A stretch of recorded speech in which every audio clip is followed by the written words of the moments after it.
Good evening, ladies, lords, lasses, and all those in between. It is I, your humble game master, the Deathly Shad, here today to bring you some more Rains of Vitrium content. Episode 84. Hooray! Awesome! Cool! Wow! And joining me today are my lovely my lovely co-hosts, and players. Agathar, say hi to the people. Hello, I am certainly not in your walls. Yes, Morrigan, say hi to the people. Oh, I am in your walls. Yes, Rencois, say hi to the people. I am your walls.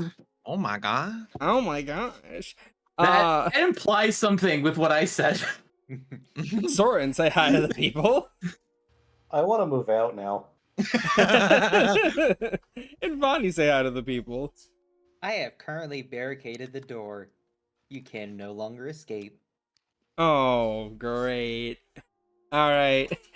Anyway, remember, if you enjoyed the content, to like, subscribe, comment, so on and so forth. And if you want to catch us live, you can do so at Tuesday at 5:30 p.m. CST on Tuesday. Every Tuesday at the PM, not the AM.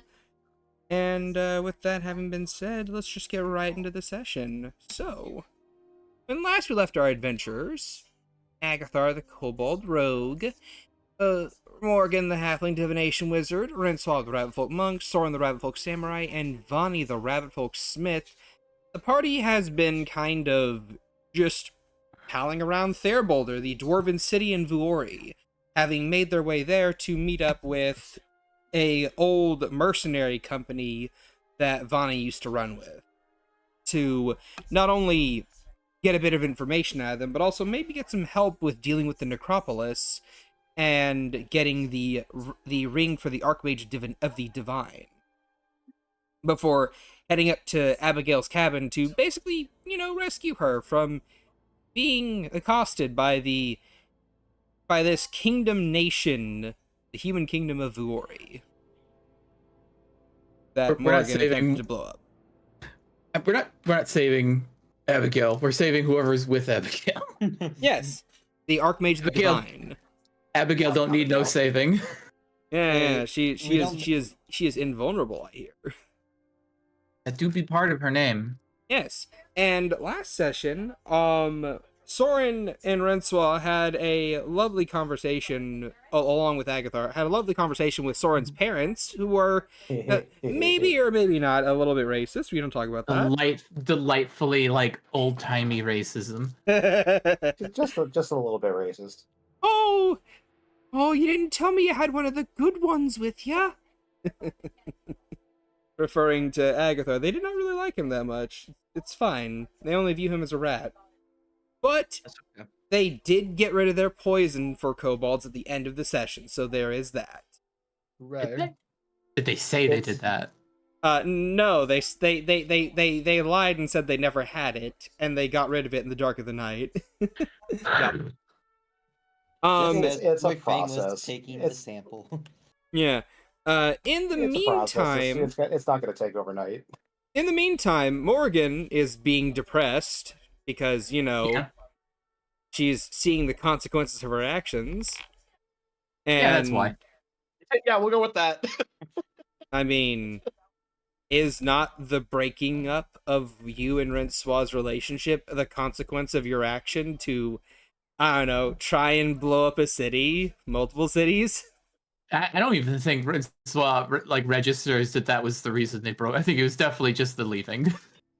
I mean, I'm just saying. I don't know. I'm pretty sure Rencois could care less about the people. It's more just I betrayed them. Anyway. She cares about the city. Cities. Yeah, it's the fact that it's like, hey, we discussed this, and you decided that was more important. Fair. Lots of booming. Lots of vine boom sound effects happening right now. And and also I believe, and Vani continued to talk with Tritonio and his gang called the Spears of Vuori. and eventually recruited them to help with the Necropolis, at least the first 3 levels of it, because they haven't explored further down because of the exploding skeletons and other horrors beyond their comprehension that they just didn't want to deal with. And so ended that day. And so begins a new day. Just what adventures await our players today? Just how fucked are they going to be? Who knows? I certainly don't, but let's find out today as we get to the Rains of Vitrium. Alright, everyone roll me a d100. Oh fuck. Are you rolling to see who goes first? No. 10. 16. 27. It just 86. you can't math this out properly. Look at that. It just ascends. It just ascends. Hey, there you go. So, yeah, there you go. That's so cool. So I would like to retroactively vote for low. It feels like ominous that Rencois got 86. Honestly, though. Oh yeah. Oh yeah. So, Rencois, how does the day find you when you wake up?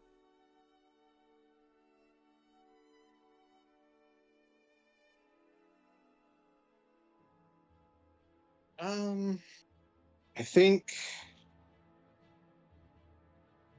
about how mornings have gone lately. She's back into her morning routine of getting up early to meditate. Early to She's at meditate. least stopped. Yeah, she's at least stopped sleeping in and moping. She's trying to get to a normal schedule again. All right then. Well, you wake up to do your morning routine. Kind of like look over and you see that Neatal is splayed out on top of her bedroll. She has like that good sleeping position. Like she has that Finn in Adventure Time sleeping position. Fucking laid out with a leg up and over her head. Just bleh. Almost like somebody poured her out onto the mat. Pretty much. You don't even know how she ended up in that position. She laid down flat normally, and now it's just like she's tweaking or something like that. It's like, how is that even comfortable?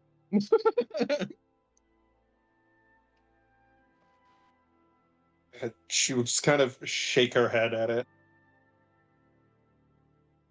And I guess start making her way downstairs. Oh, well, there are no stairs here. It is quite literally a 1-floor house. Did I stutter? But no. She creates her own stairs. You go to the Yeah. basement. Yeah. Okay, so Yeah. you Kind of makes her way, kind of forgets that she's not in the cart for a bit, and then remembers, oh, right.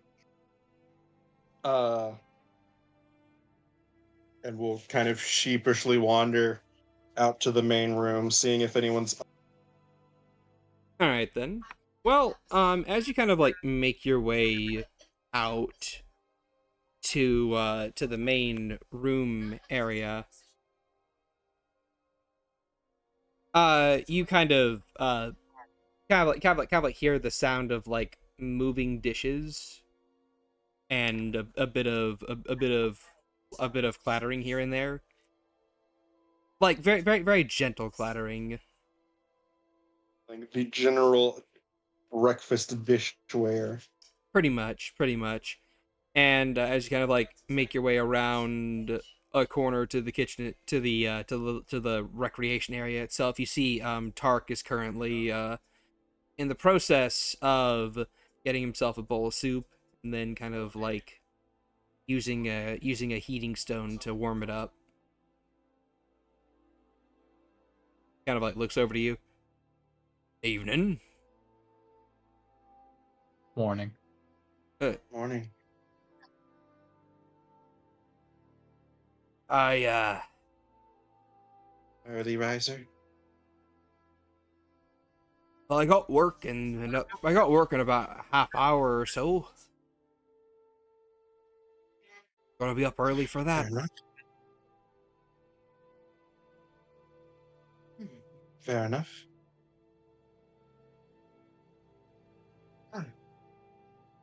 You can go ahead She and just get kind of yourself some soup as well. stands there. Yeah, she just stands there awkwardly until he speaks. Oh, yes, certainly. Thank you. Bowls are this cabinet. You'll nod. She will nod back and, grab a bowl, start pouring soup silently, The two of you halfway kind hoping of that he will, partially hoping he will not engage in conversation, but knowing that is not her luck. well, the two of you take a seat down at the table across from each other. Okay. And you both awkwardly sit there in silence, just eating. Tark is kind of like eating fairly quickly. He has his bowl pretty much done in the first 5-10-ish minutes that you guys have been sat down. You see him kind of like pull out a small collection of white papers that have scrawling upon them this blocky square-like text that you'd probably recognize as being dwarvish, although you don't know the language itself. You recognize what it looks like. Yeah. And as he's sitting there reading, he's just like, so, you and Neotol, eh? It's complicated. I'd imagine so. She's, certainly a good friend. Oh, gotcha. Good friends. Hmm.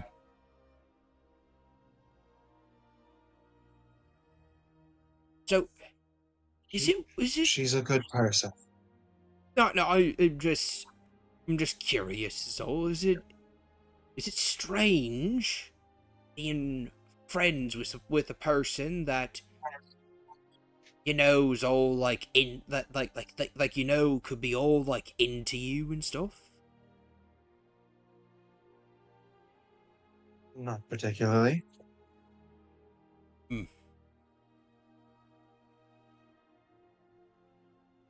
Goes back to reading. Just Yep.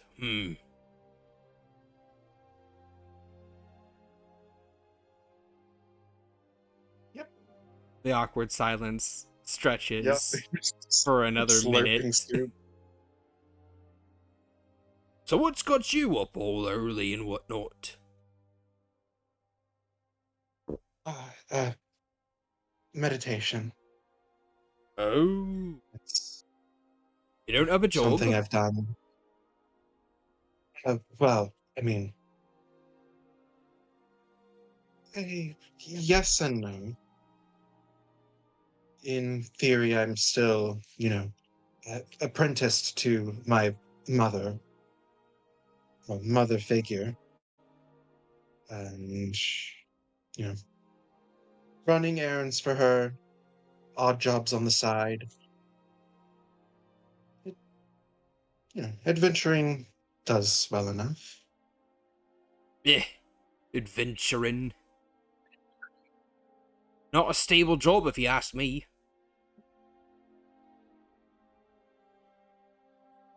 Now, working for your mum, though, that's something at the very least. Your family business and whatnot.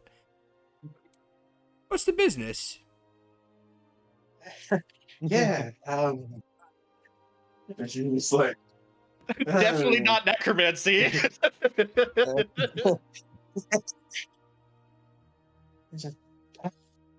she's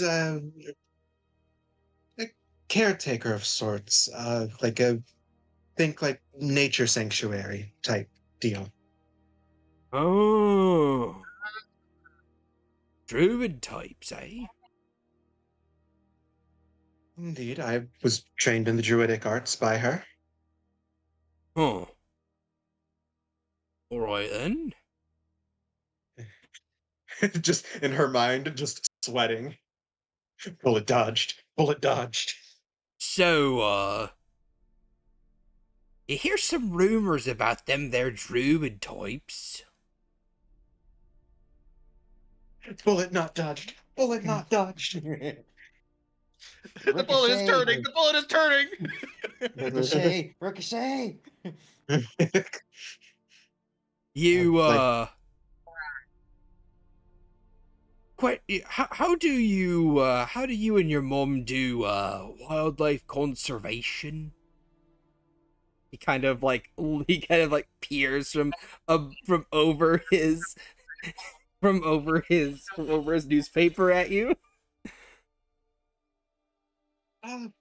Well, luckily the forest where we live, people don't come too much, so there's not a whole lot of, having to worry about like deforesters or anything of that sort. Um, Vitrium is mostly forest, so she's far from the only person doing these kinds of, conservation efforts. It's essential to the ecology of the region. Hmm. Taking care of the. She kind of pauses. Local wildlife, the local flora.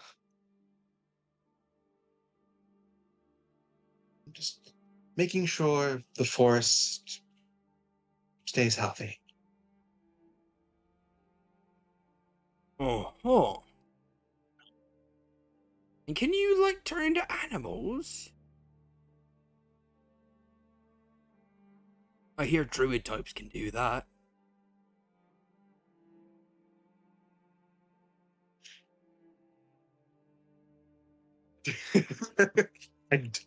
I don't think he wants to know about the necklace. Something tells me Yeah. might go worse. Inside Rencois, there are two wolves. One of them is gay. The other one is also gay. Neither of them want She'll the go. other to know. She's just no, it's that's not really one of my specialties. I tend to work primarily with mushrooms. She, indicates to the fairly obvious mushroom growths along like lifts one of the ears. Oh, by to the kind of stone, I didn't notice that last night. That's real weird over It there. was- Well, I'll give you that one. Even Neatal still isn't 100% on them. It didn't help that another friend of ours put the idea in her head that they would start growing on her as well. And they wouldn't. No, it's the druidic magic is what they thrive off of. Obviously there's no, soil growing along my neck. They feed directly off of my connection with magic. So This man is just staring at you with this big-eyed expression like, what the fuck? What the fuck? He's you can see him internally face palming of oh, these fucking weirdos. I'm thinking it may be a good time to disown my own son.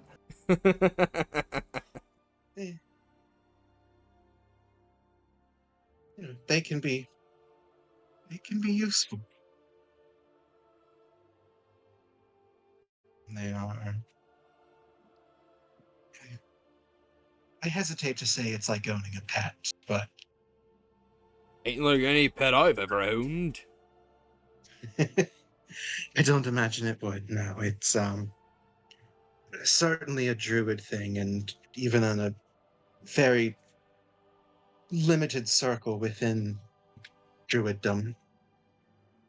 Most are content with animals or, your more traditional plants, but there's always been something fascinating about, the hardiness of mushrooms. They'll grow in, the harshest conditions, wet, damp, dark. They'll, where nothing else will grow, they will flourish even. And there's something to be said for that sort of resilience and strength. Huh. Rencois, roll me a charisma check. Oh yeah, because she's so good at those. I mean, hey, roll high, 5-head. Yeah, just roll Bleh. it.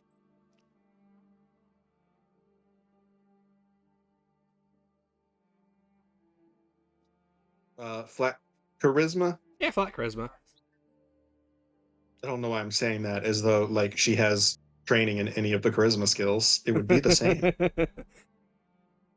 Hey, 16 16. though, Hey, that's You know pretty what? good. It's 16 pretty and an good. 18. That's pretty fucking Yeah, good. yeah, 16 yeah. and 18 for +0. For a So- straight roll. Oh! As you're kind of like sitting here and explaining your infatuation with mushrooms and why you have it and like how resilient they are and so on and so forth, you see him go from like being mildly weirded out by you to just being like, oh, you know what, I get it now. It's And weird still, but I get it. yeah, exactly. Oh, it's weird to let them grow on you, but I get it, I guess. Wouldn't be me though. If it makes you feel any better, I've gotten weird looks at Vitrium. It's like I said, it's certainly a druid thing. Really now, you've gotten weird looks about them there mushrooms in Vitrium of all places. Here I was thinking they accepted all kinds there.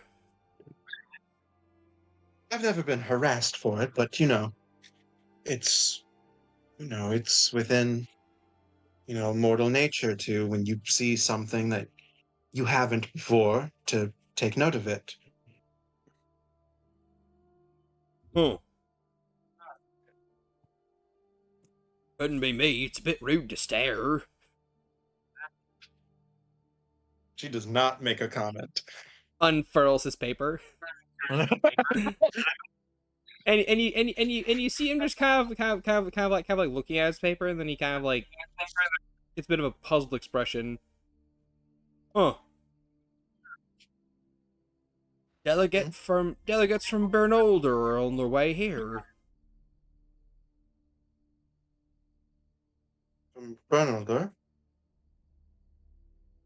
That's Bernolder. that's a bit north of here, isn't it? Aye, it's the other dwarven kingdom. We don't Is typically get them people sending- from that way over there. Do you think that means good news or bad news? Well, to be fair, the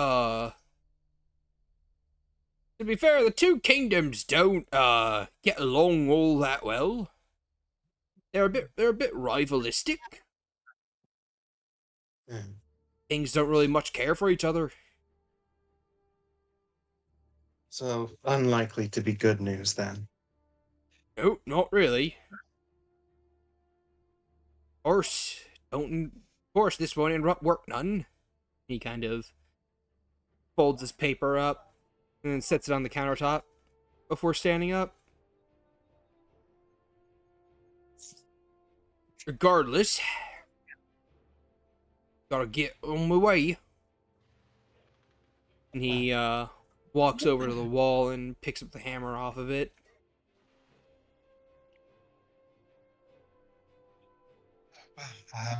Have a good day at work.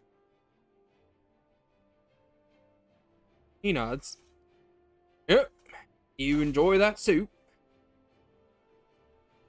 Well, And, thank you. I'll try not to break any more bowls. That'd be nice. Although I think it was that kobold that done broke him. But I know where he did. Who knows what kind of strange things that thing has. Agathar sneezes in the bedroom.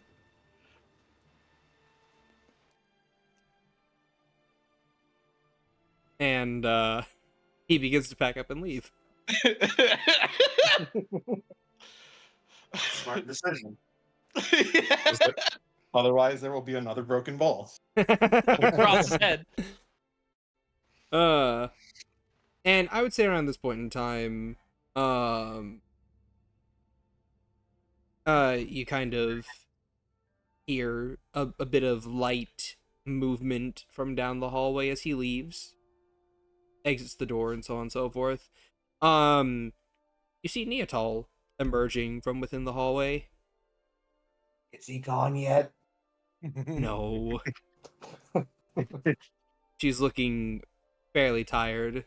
She kind of like walks over to where you're sat at the table and she'll sit down beside you. Hey. Well, good morning. Morning to you too. Oh no.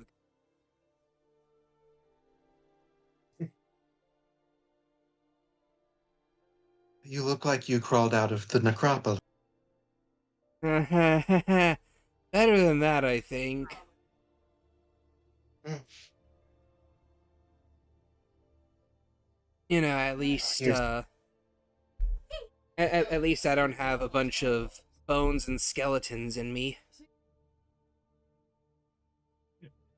Well, I mean, you do, technically. That's just where it's supposed to be.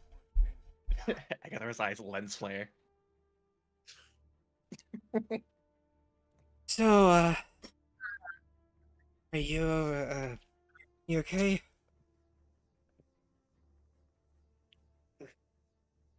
I'm good. I was having soup and speaking with your father. Oh. He wasn't weird, was he? He's weird. Not more than usual, no. He was polite and mostly didn't say anything to annoy me. Ooh. Mostly, huh? Well, what do you say?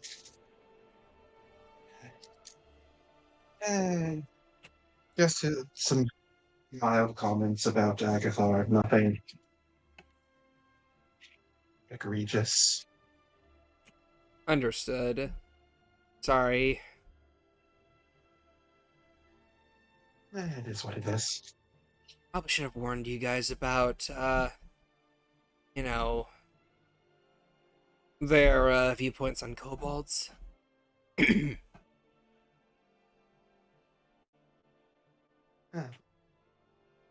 it's any consolation, Agathar's mother wasn't too keen on humans and dwarves.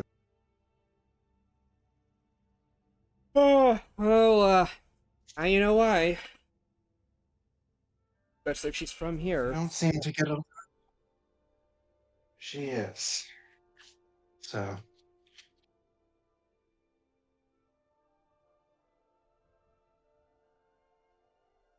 It's, I hate to call it understandable, but...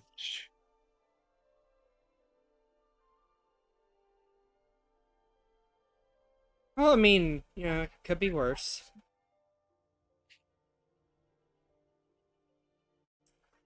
Could be, I suppose so, yeah. yeah, it could be that he attacked, Soren's boyfriend. Oh, that would have been a time. You, the mother, walking in. Eh, So, to be fair, it didn't go near. Nothing has gone horribly wrong. You can tell because Soy Fang hasn't killed anyone. Sip yeah, of soup. yeah, I suppose you're right about that. Um, so, considering this is my old hometown, um, would you, like, do you want to have lunch or dinner? He smiles.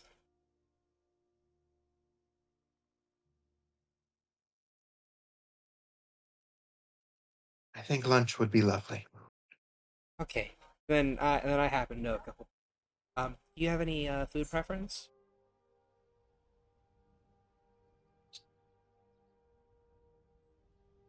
Surprise me.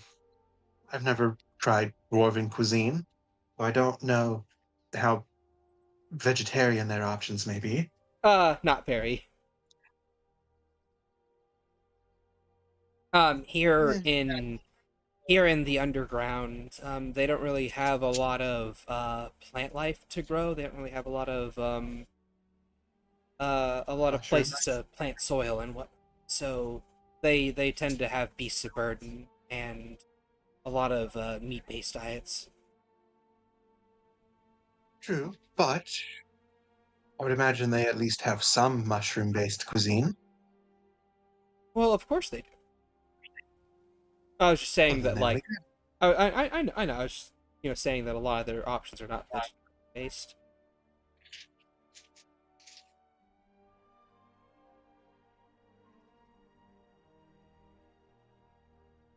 But yeah, no, I'll certainly surprise you.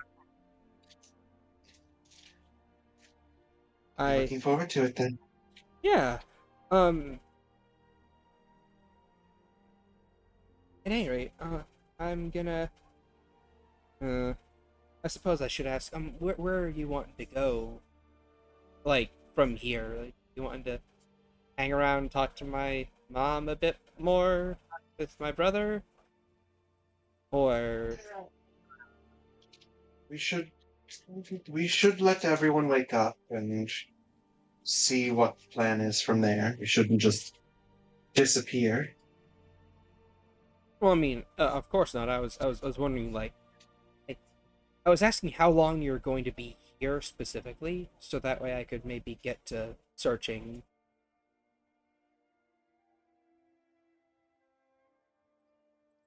I suppose that depends on how long it takes the others to. And yeah, I guess I should wait for them. You slept well, right? I did.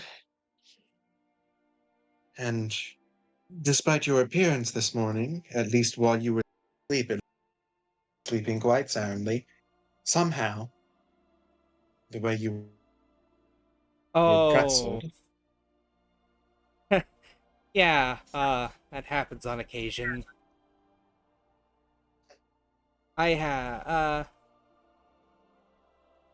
Sometimes whenever I go to sleep, whenever I'm like really nervous or like anxious, my body tends to curl up on itself a bit harder than normal.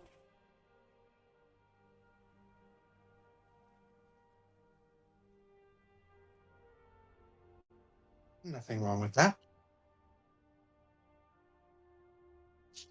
On the bright side, because I'm a flexible person, it doesn't hurt.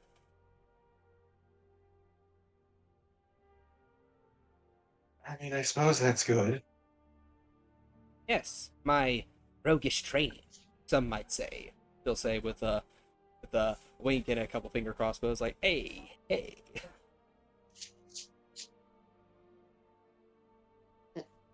If you say so. Of course I do.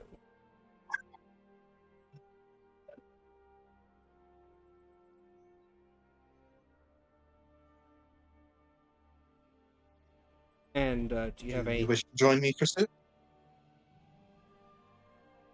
join you pursue? Well, I was thinking something a bit more, and she'll kind of just like, and without you even really noticing, she kind of like, takes your bowl and just like samples a carrot from it. Like, I was thinking, just have some of yours. She reaches for it, and Rencois just smacks her wrist. Ah, why? I was, oh, I was only gonna take the one carrot and be funny about it. Never steal an Oryctali's carrot. Oh, we're not that obsessed with them. Unless, wait, are you? Are you? She just starts laughing and takes the carrot and hands it to her. She'll take it and she'll eat it. So is that a survival instinct you have there to be all like defensive of your food and stuff?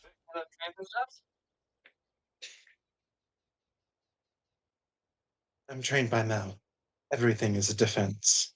Oh, yeah, you're right. So, what was it like being trained by her? It was,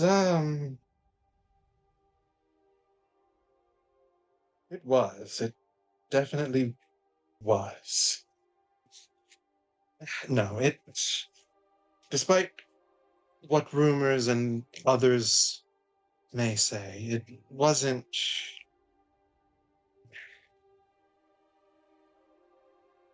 Yes, it was intense, but, you know, Master Mel is from a world and a time where that's. You either rise to the occasion or you die.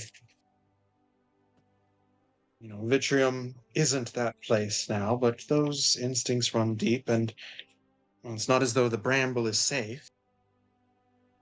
Probably one of the few places those instincts will still keep you alive in a Uh-huh. necessary manner. So, um, I've heard a couple rumors at the very least. Um, and I'll admit they sound a bit extreme, but like, no one would ever do this to someone willingly, right? But I mean, you gotta ask. Um, is it true that she like pulls people's limbs off and replaces them? Not to my knowledge. Not saying that it's something that she's possibly ever done. She legit rearranged your whole ass body.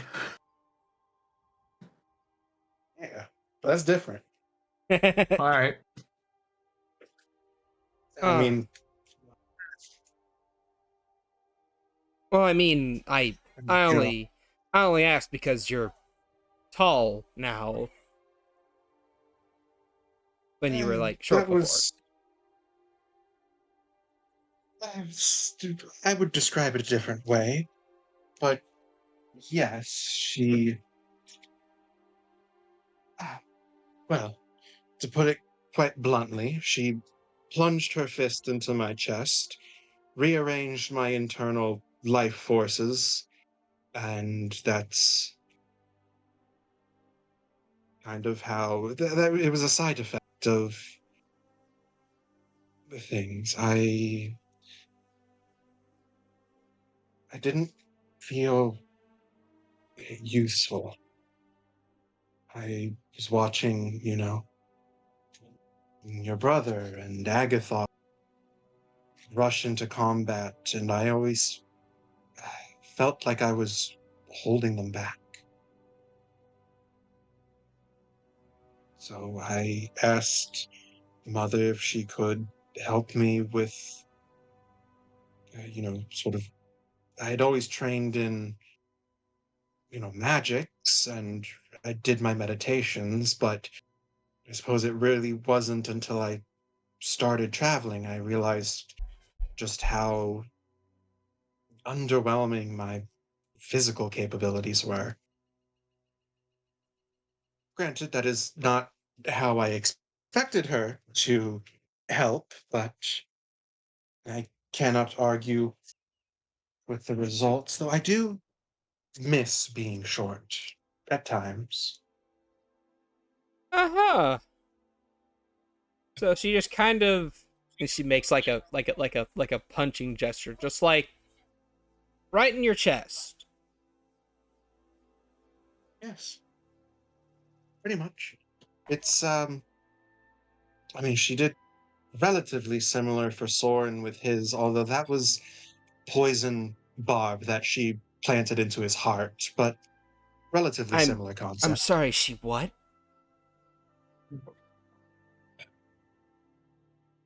He's immune to poisons now. He I I just he let her do that? Didn't just let her. I asked her to. Yeah. Oh, is he showing up and saying that in person? No, That'd be so good. no, not unless Shad wants him to. I mean, if you want to wake up by now and interrupt with this, sure, go for it. I think Soren would be awake at this point. All right, yeah. So you emerge and you're like, actually, yeah, no, I asked her to. and, Yeah, he's and she yeah, looks over. Sorry, go ahead. yeah. Well, I was just gonna say yeah that he does actually say that. Actually, I asked her to. Neanderthals like, hey, what? What? You? Why would anyone ask Shad someone? keeps peeking. Why would anyone ask someone to just kind of like stab them and put like a poisonous needle into their chest? Well, a funny story about that. There's a bit of a history. Have you ever tried to go into Drillum's tower? She nods. I I don't know if it's any different now that she's been saved, as it were, but we died a lot. I died a lot in there, and the majority of those was to poison. Uh, So I well, started to. I I, became a little afraid of poisons after that. They weren't comfortable deaths. I, I understand that, but wait, oh yeah, no, you guys did complete the tower. No, I walked in there before she got better, I guess. Even then, like, I walked in there, I took one look at the floor, and then the ceiling, and the walls, and just kind of left. That's probably the smartest thing anyone could have ever done in that tower. And Soren just like points to Rencois and nods. Yeah, like, I'm not gonna lie. I went in there out of curiosity, and like, not even a foot in front of the entrance was a trap. They get so much worse as you go up. Mm-hmm. The both of you have like 1,000-yard stairs. Ah, okay. But we did it. Bullet dodged, I guess. At any rate, can- at any rate, so yeah, you let you let her punch you in the chest, rearrange your organs, and make you tall, and she can just do that. Shrug. She can just rearrange a person's entire body structure. That's The flip side. The flip side of death is life. that's just so insane to me.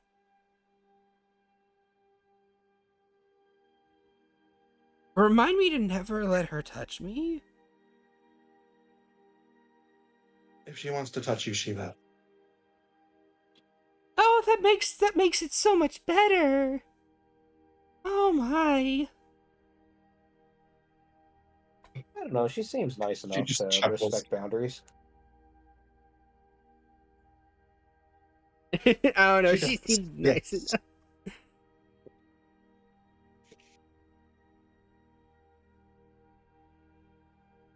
I have a question for you guys.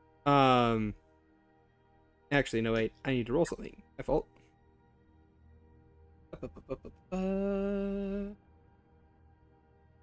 Yeah, no.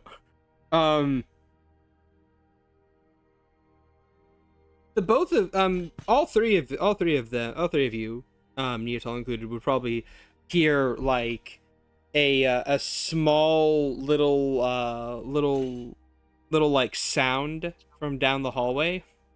And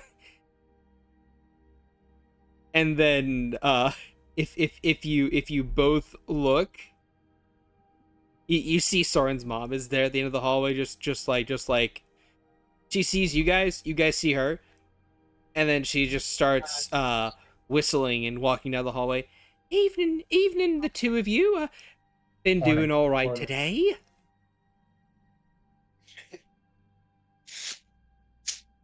Good evening.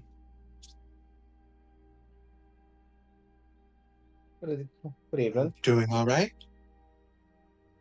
Yeah. Been doing all right today. Just having a good time.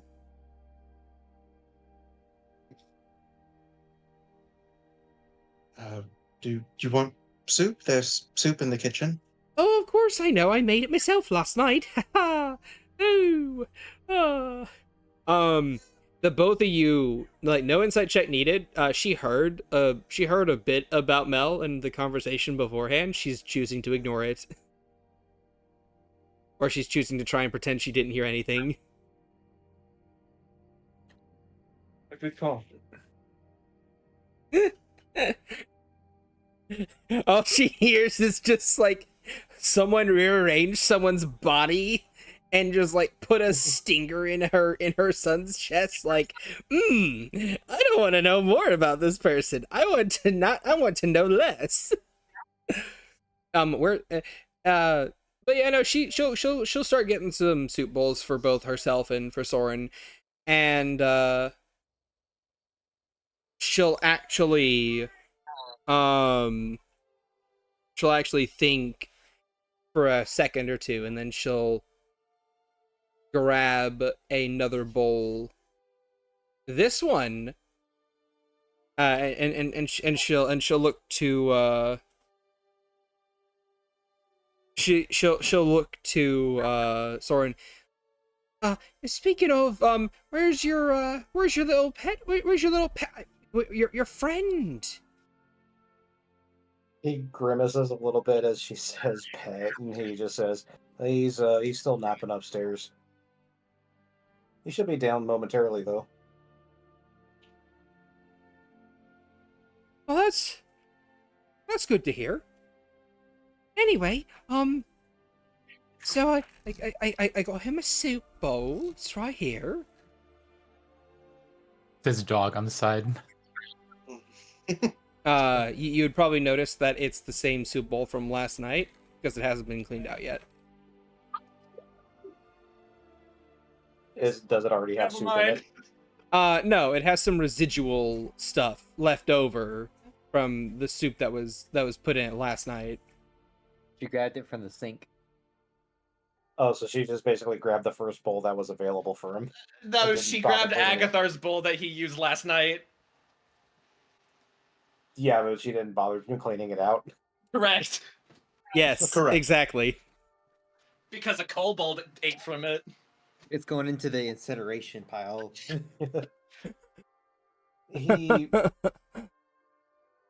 He stands up and offers to take the bowl and goes, I can clean it out for you if you want. Is that needed? I mean, you clean the bowls for us. He's he's a person just like us. I think he deserves clean. He deserves a clean bowl to eat out of. Uh, I'm supposing. Yeah, sure. Uh, just just a moment, please. Let me help with that. She'll go over to a like, so you notice that she doesn't have like a ready supply of water. It's more just like a giant bucket that she has just in the kitchen Oh. area. And you see her take like one of the clean bowls and just like scoop out some water and then take it over to a smaller bucket. And then you see her kind of like look at the bucket, kind of like take it, tip it over, and just like tap it a couple times on the ground to just like get a couple bugs out of it before she turns it back over and she pours the water into it. She'll scoop about 2 bowls of water into it before handing it over to you. Here you go. That should be enough. Thank you, Mom. And was that is that just like drinking water, or is to clean with? Sorry, It is communal water. It is water that you can both drink from and also wash with, but you basically take it out of the bucket to wash with it. Like, Yeah. like think of the bucket as like the water supply for the house. You need to move Yeah. it to the different receptacles to actually use it. This Yeah. ain't the cart. I was about to say, this is not the cart. You don't have a decanter of endless water providing you with, water all the time. Fresh, hot, and cold water. Your mom was like, "Oh, don't go by that musty old cart," and then you think to yourself, "The cart." And it's like how wonderful it is inside. Soren is It's like- fucking spoiled. Yeah. He then stops and says, I think Agi can clean it himself with a little bit of with a little bit of magic. He's able to clean these out pretty quickly. Sorry, say again? He says, I forgot. Agi could probably clean it out himself in a split second. He knows a spell for that. Or at least he did. I don't know if he still does. Oh.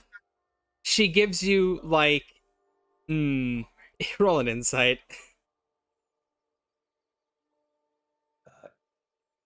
Insight 14. Still rolling low on the insights. Holy shit. You get the feeling that she kind of like looks between you and this bucket that she just put the water in, and she's just like there's this sense of like, oh, that's some wasted water, I guess. He then looks at her and goes, where do you get these filled from? I can try to refill it for you. Well, we don't really get a refill per se. The government supplies water to everyone in the city. They come by once a week with a new bucket. Oh, I'm sorry. I didn't even think about that. We've been traveling and I've been spoiled, honestly, with what we've had. It didn't even cross my mind. I'm sorry about that.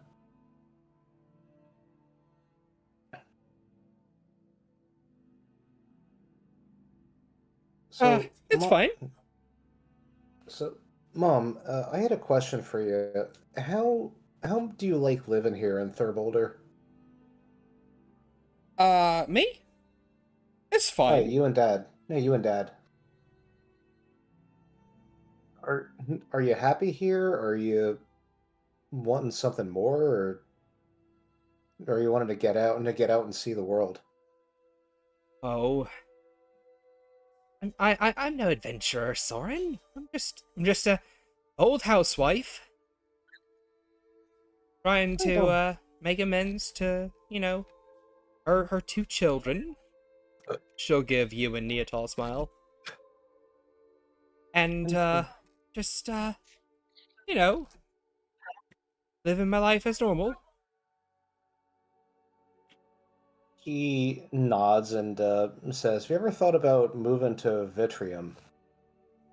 Oh, that place Things with are all generally a those. lot better." That place with all the weirdos. Well, they're only weird if you've never met them before. I mean, wasn't I weird when you first saw what I looked like? And what I actually looked like, not the guise I put on in an attempt to not scare you. She stares at you. He blinks and grins. She stares at you for a little bit longer.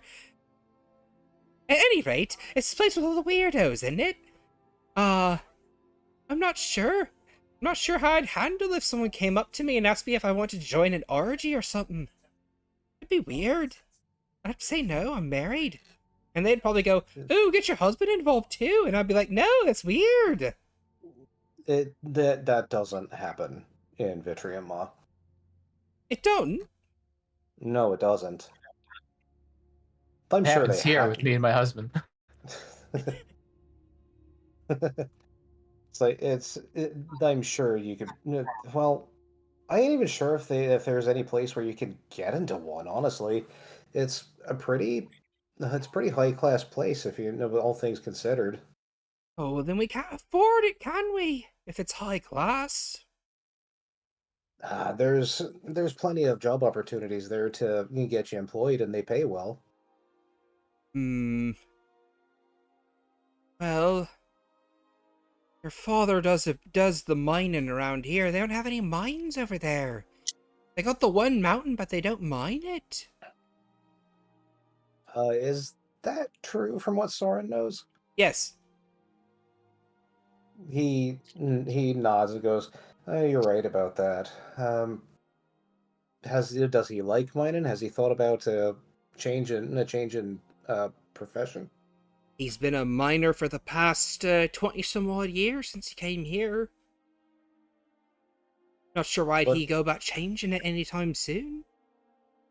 Well, maybe he's just not happy, just being a miner. Oh, your dad's a real salt of the earth kind of man. You know, he won't even let me get a job because he wants to provide for us both himself. He's insecure. Got it. He thinks about it for a second and says, well, I suppose I could ask when the next time we return. I don't know when that's going to be. I might have something for you before we leave, but I have to go shopping for it first to see if they actually have it. Oh, all right then. If you're looking to go to the market, I could help you out. I could show you where to go and whatnot. If you could, I'd like you to go with me if you want, unless you got things you got to do here. Oh, I've got nothing really to do here except for some dishes here and there. The beds that need to be. Let's see. I need to make the beds. Need to do the dishes. Need to do the clothing. Need to sweep the room. Just a few chores. You don't have to worry about my bed. I've already made it. Oh, right then. There's me boy being a good child that he is, and she'll kind of like pinch your cheek, and oh man, and you'll see Neatal sweat in the background, just like, oh shit, I haven't cleaned up my room. That he's just gonna say, "Hey, me sensei whipped me into shape, and it was desperately needed."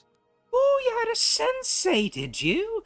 And I think that's where we're gonna leave that, as the two of you begin to kind of like get ready, and Agathar joins you guys eventually, and so on and so forth. Hey, Morrigan! How does the day find you when you wake up?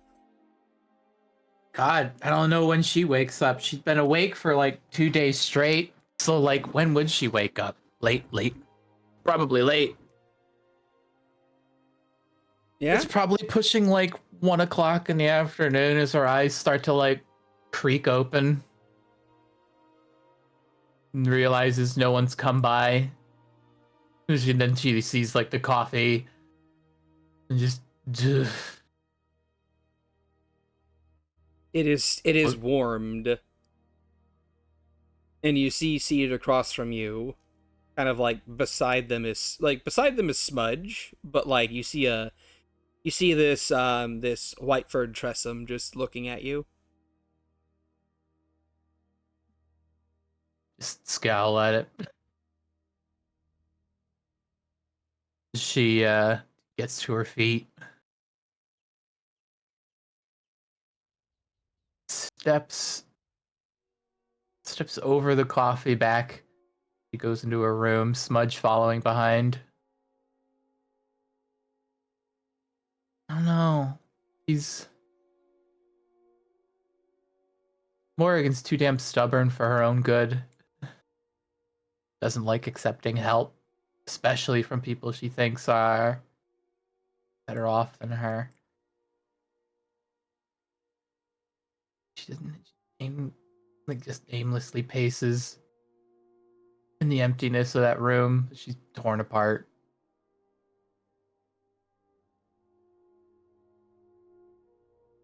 Well, after about an hour or so of pacing about in your room, there's a knock on your door. Morrigan, it's time to come out and get a bit of food in you. Nostril flares as she huffs. I'm not hungry. You've been asleep for the better part of 14 hours. Yeah, 14 hours. Been an hour after that. You haven't eaten. You may not be hungry, but you need food in your body. I'll be fine.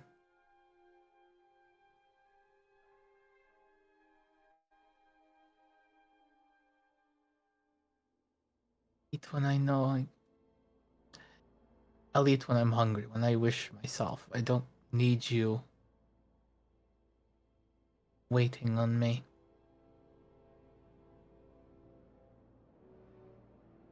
Not waiting on you. I'm just worried.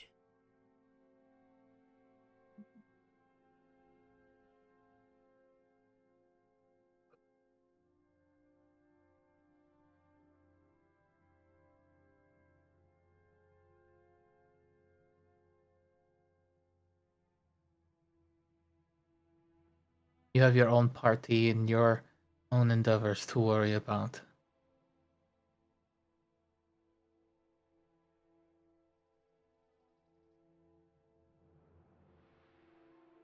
You Yeah, don't have to worry. well, my party's not here right now. And you're my sister. Cousin.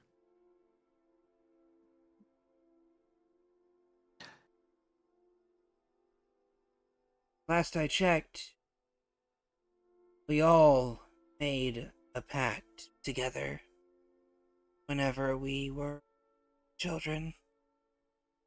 And that pact is still binding. Think of it or not.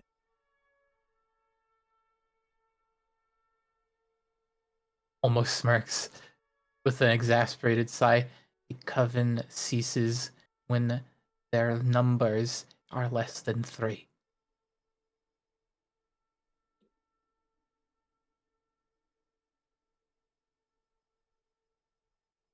My sister is dead. There is no pact.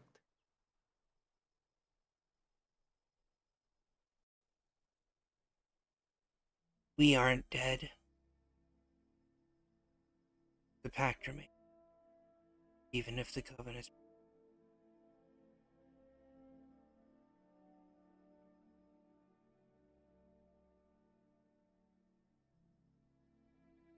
I may not be your sister by true blood relation. I'm your sister by something greater.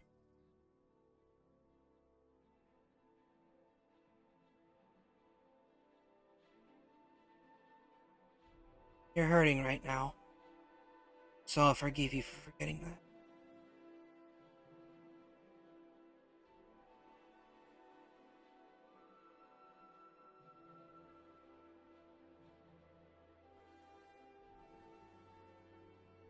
kind of makes her way to the door and just thumps her forehead against it.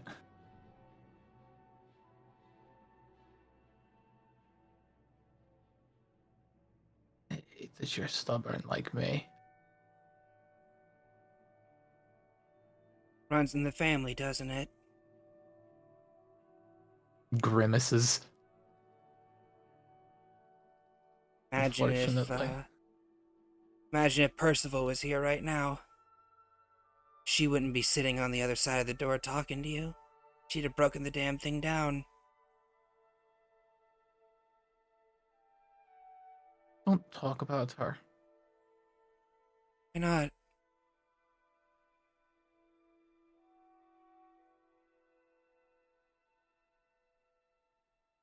To can't tackle this now. Don't make me think. Sometimes when you're hurting, reminiscing helps. Part of the grieving process is acceptance.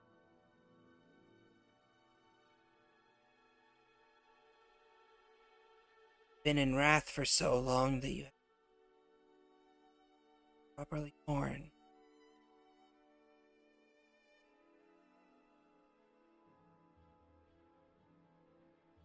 It's kind of lifts her head back before banging it against the door. I am not finished. Still angry. Doesn't stop.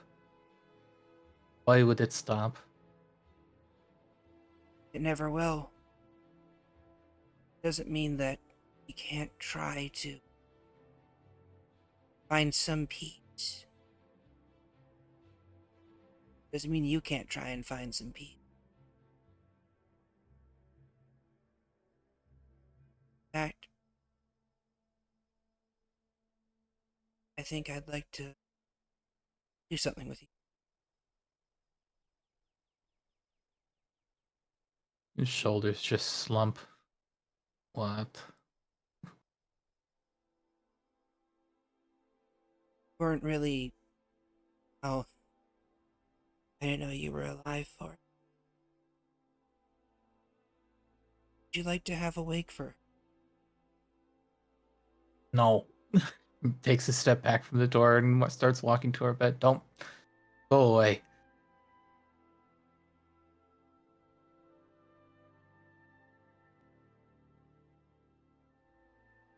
Soon. But one day I'd like that. Was there someone else?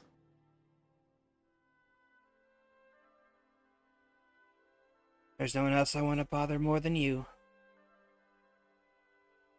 You have an entire group of people you could be looking after. You traveled this entire way to do some kind of regicide.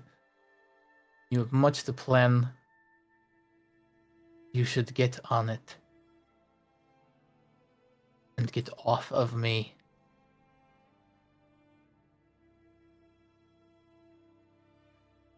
Have you ever tried working on something when you have something else on your mind?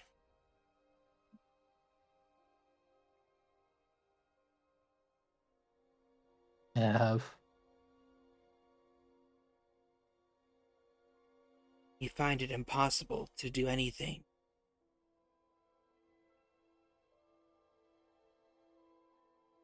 You'll manage.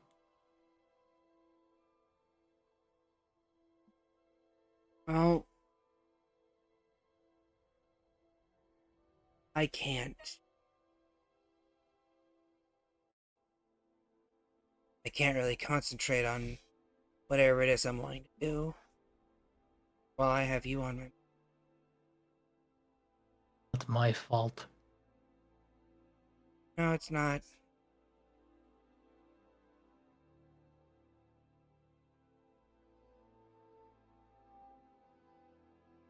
You don't have the time to be sentimental. Get over yourself and get on with it.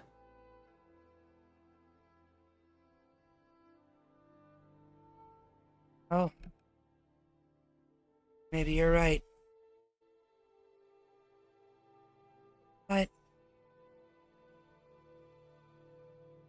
well... let's just say we have different ways of doing things.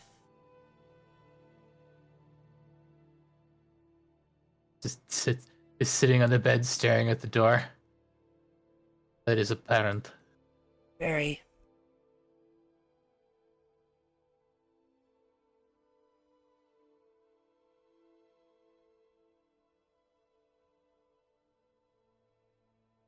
So what, you're going to stand there in front of my door? Nagging me? Until I give way? Oh. I don't have her brashness, but I do have persistence. It isn't as endearing unless you have the brute force to back it up. Suppose you're right. But I also don't want to break your door. I don't want to break you for breaking my door. You know what? I think I have a solution for both of us. And Grimaces again. you'll hear the sound of receding footsteps. What's your passive perception?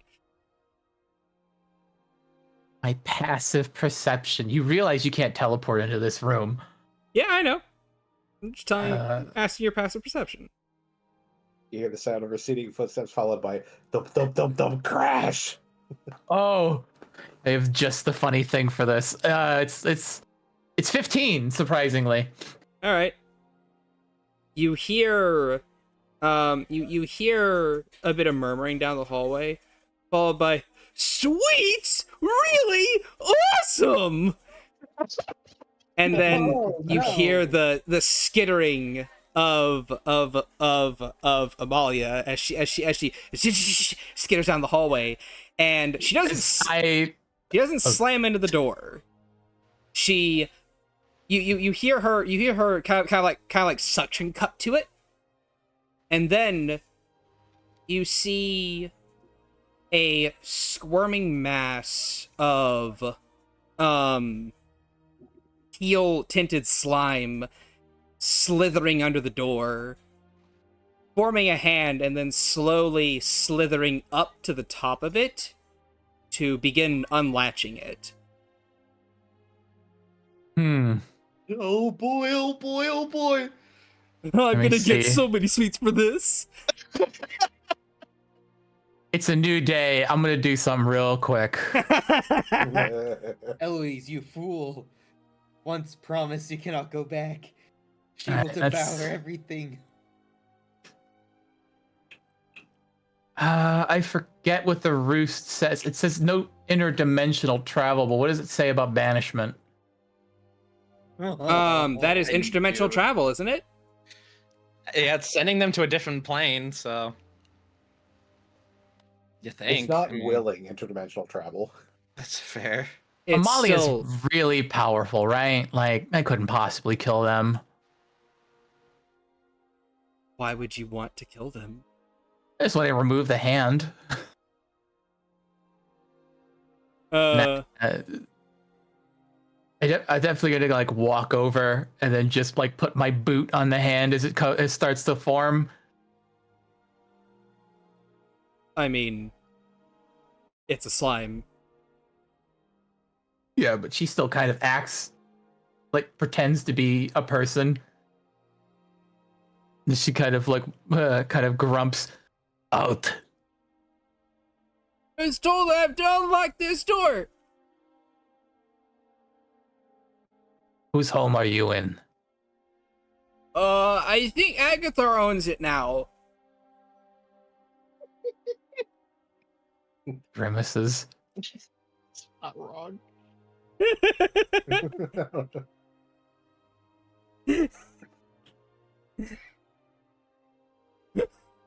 Technically correct is the best kind of correct.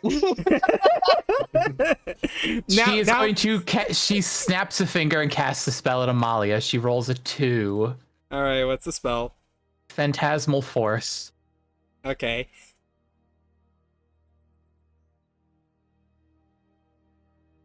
I assume she fails. Yeah.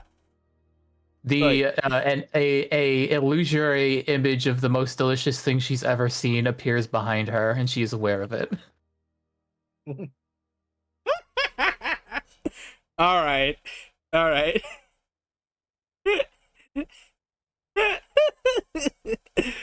Oh, look, it's sweet. And then like hold on. And she goes swinging at it. And it's like, oh, I missed it. Oh, I missed it. Yeah, Oh, give I missed it. Like a cat with a laser. give me a high or low, okay?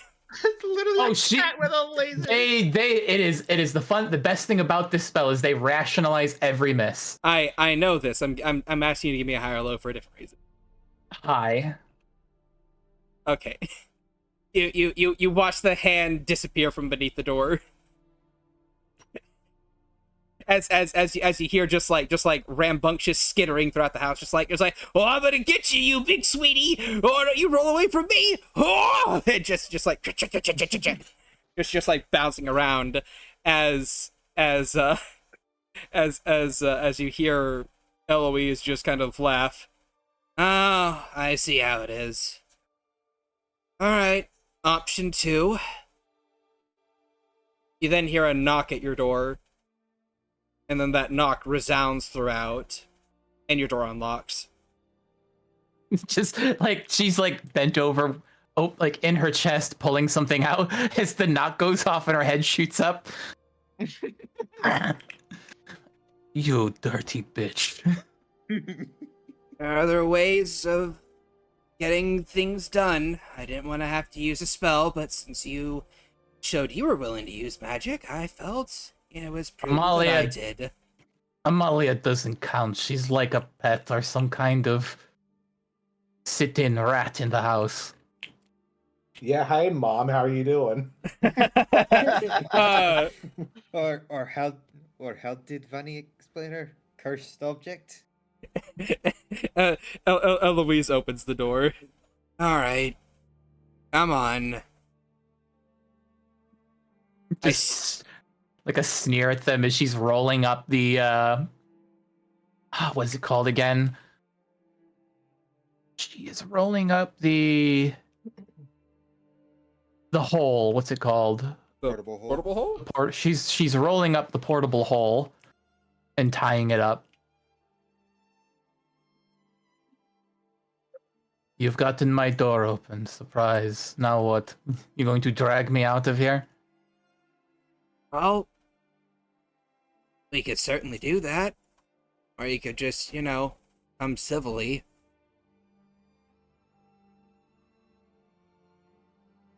There's this like moment where her eyes kind of narrow a little bit.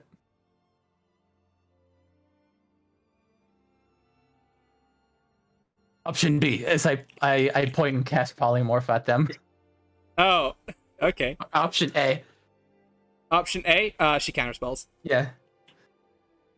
And then she'll... What level? 4th level. Okay, I will counterspell her counterspell. You cannot do that, remember? Why? You established in this world setting that you cannot cast counterspell the same turn that you were casting a spell. That was for the during the West whole- March. I know we had a conversation about that. That was a while ago. Yeah, What? during the whole Bethany encounter. Yeah. Okay. And after What did that, we agree on?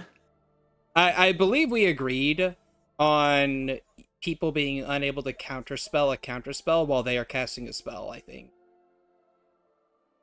So I'm pretty sure we agreed on. I'm slowly getting there, so If I recall, it was like if a third person does the second counter spell, then it was game. Yeah. But it couldn't be the original caster then counter. Yes. Just sneers at them. Yeah. All right. She rolls her And neck hold and on, cracks hold her on. knuckles. Yep. and Eloise is gonna roll her neck and crack her knuckles as well. Hard way it is then. And then, yeah, sure, the two of you get into a small fist fight. Just in the background, just Molly's like, where did it go? That's a 6 athletics. I'm gonna put her in a chokehold. I don't know what her strength is, but it can't be great. Oh, here, hold on. Let me get her sheet off. Two elder cats fighting each other. It's kind of just sad to watch, honestly. Oh no, this is tragic. All right. No. She has worse athletics than you, but it's okay. Yeah, Morrigan actually has some body to her. Yeah, I know. It's an 8 though. Oh shit! I have been asleep for day. I haven't gotten any sleep in days. I'm still at disadvantage on my ability checks as she gets attacked and she gets pinned to the ground. It's like, ah! You get a luck token for that though, so there's that. No, I didn't. Oh yeah, that's right. I do get a luck token. I could roll that again. Nah, I'll take the token. Okay. So yeah. You try and put her in a chokehold. She reverses it and puts you in the chokehold instead. She's like, all right, cry, uncle. You've gotten heavy. Of course I have. I've been having to eat for 2 people. I'm too damn tired to fight your fat, stupid ass. Ah. Oh, really? If only you'd gotten some sleep, some better sleep, instead of moping. She says that like it's so easy. So is she like sitting on me? Yeah, she's sitting on you. I take her shoe off. Hey, that's my shoe. What are you? I throw it across the room. Ha! Oh, okay.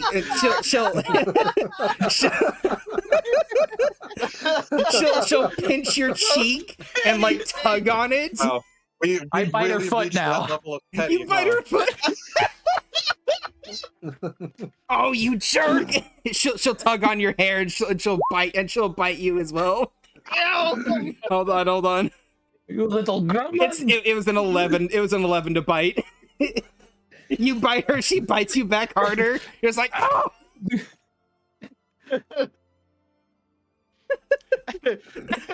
Oh, how the mighty have fallen. We're just tumbling around the room. She's soundly beating me because I'm too damn tired. Though I do one last thing to try and get the advantage as I try to like hook my arm around her. I haven't bathed in days, so I smell terrible. Oh no! Oh my god. Oh no!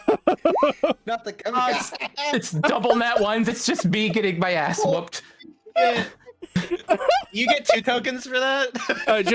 Just the one. Aw. I go down and I'm just breathing heavily. It's like, where did you want to go again? Well, first I think I'm gonna take you to the shower. Oh God! We don't have a shower. You don't have a shower here in your We cart haven't. with all the water. We have a bath. I enjoy luxurious things. Fine then.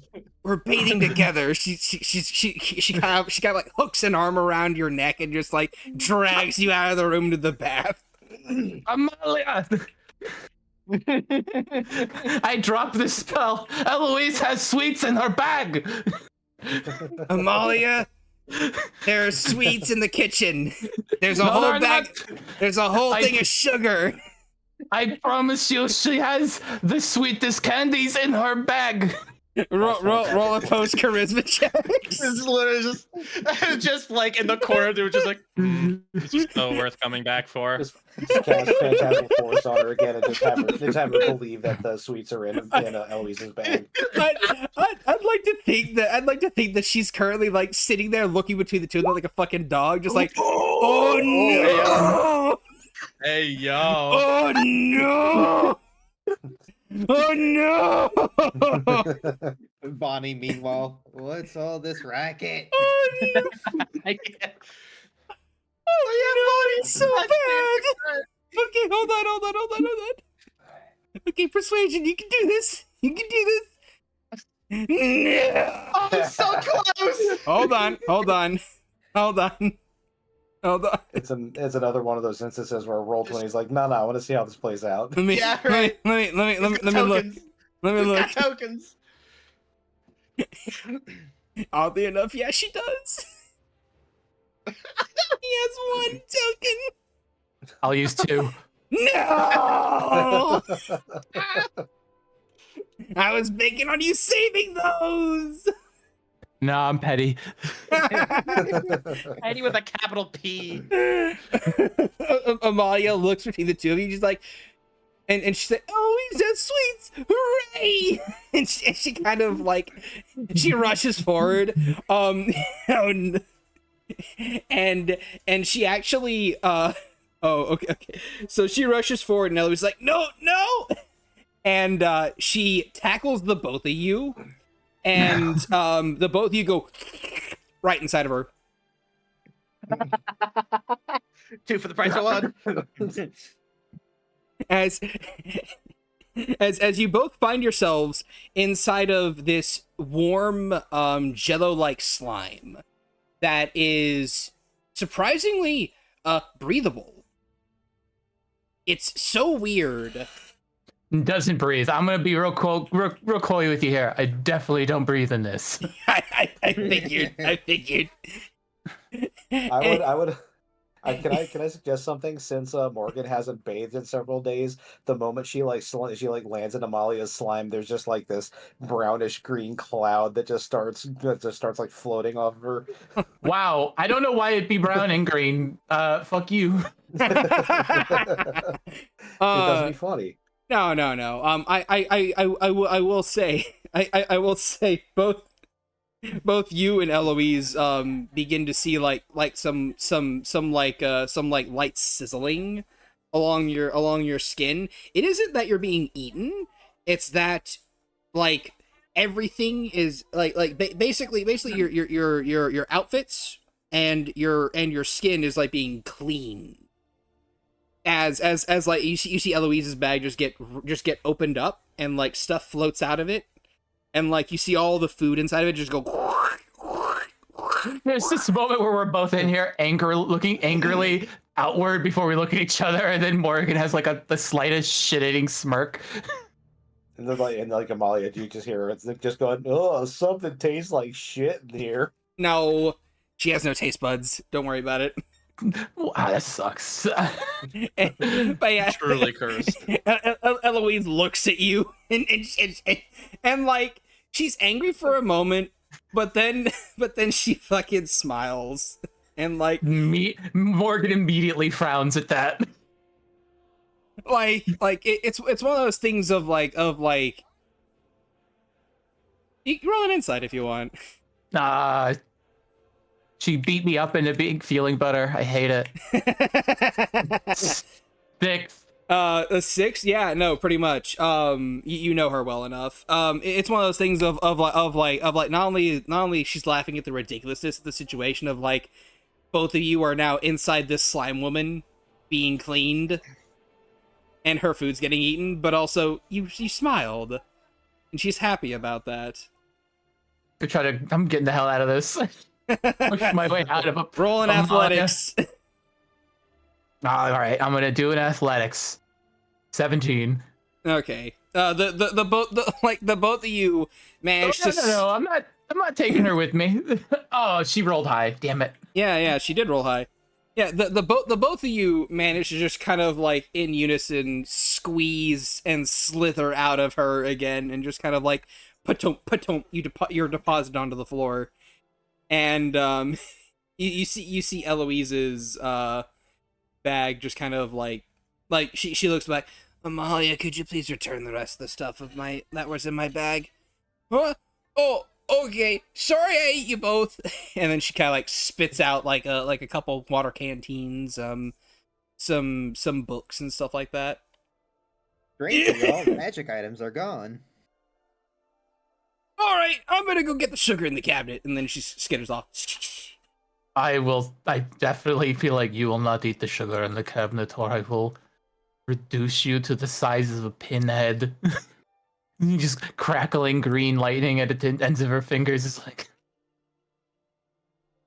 Because I disintegrated her the last time we fought. I know, I'm well aware.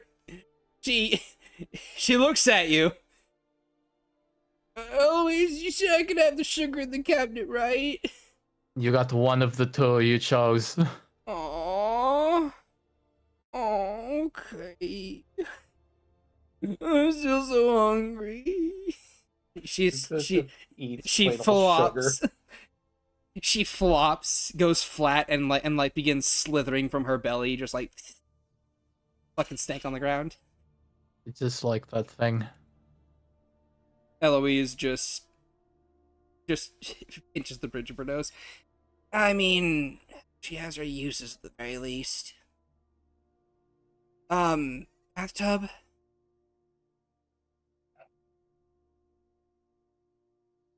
Kind of looks back at her. Reaches forward. Closes the door between them as she heads downstairs to the bath. With a quickness. That's oh, I understand. This is the sibling bath. This is the sibling bath moment of like no, I called it first. Hoo-ah! Kind of. This is like the moment where she's like just like taking this moment of like, what are you doing, to close the door and then run. Fair enough. They can run for it. She's going for round 2. She has more explosives. Eloise with the steel chair. But yeah, no. If she manages to get there first, she will lock the door and she will get herself clean to some degree. She doesn't chase you. Good. She lets you. She lets you. Knows her place. Oh my gosh. Not even like that. At any rate, so yeah. So yeah. As the you get cleaned, and she gets cleaned as well, and then like the both of you reconvene back in the cart, in the main area of the cart. I'd imagine that Vani is there by now as well. Vani's probably still in. Vani woke up in the forge. In It's the clean workshop. again.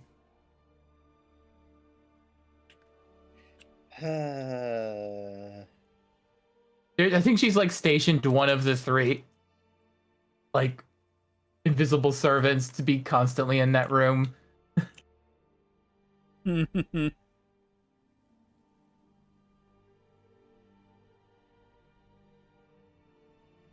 Vani's going to make some modifications to the room. Oh, what modifications? You all will find out whenever someone walks in.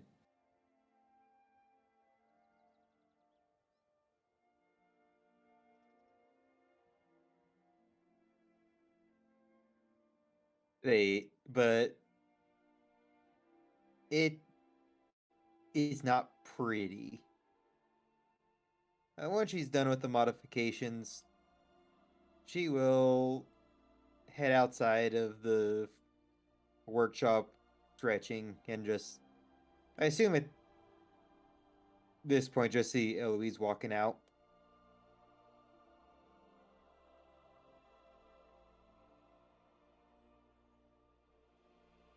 All right.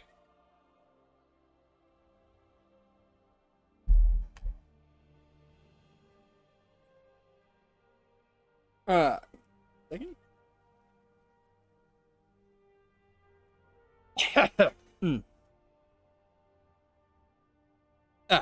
What was I saying? Oh yeah. So, yes. Yeah. You basically come downstairs for lunch, and you see that Morrigan and Eloise are both seated at the table. They both look a little bit beat up, but also like they look freshly bathed, but also a little beat up. Morrigan's got like a bite mark on her like forearm. Eloise has bite marks on her leg. The both of them are missing a couple tufts of hair. Oh God, no. That's when you start pulling hair. All all like sense of there being any kind of like camaraderie leaves the room. Nah, fair enough. Fair enough. You're right about that. Then yeah, no, All, none all of sense that. of civility. All said civility. And the food that Eloise has made today is a simple peasant style dish called ratatouille. Ratatouille.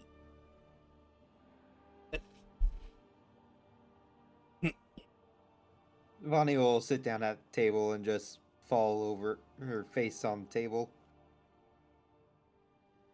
That was painful.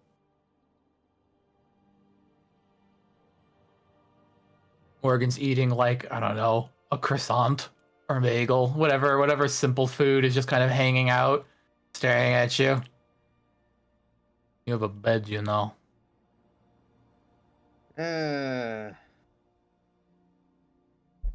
At least I'm not sleeping in the cold fireplace again. I'm sorry, what? What? What do you mean? Forge, furnace. Take your pick on the name. You have a bed. And I don't know I'm how. working on projects that'll help us through the Necropolis. Just so happens to be working throughout the night. Sometimes. What? If you have time to curl up into a fireplace, you have time to walk maybe 20 steps to your fucking room. No one cares if you get Valen's bed dirty. It'll be hilarious to see him come back and see the soot. I don't care either. It's just more convenient to sleep in there. It isn't. You look like shit and you were sleeping on the floor. Well, I would just finished with some modifications to the forge. And what modifications would those be?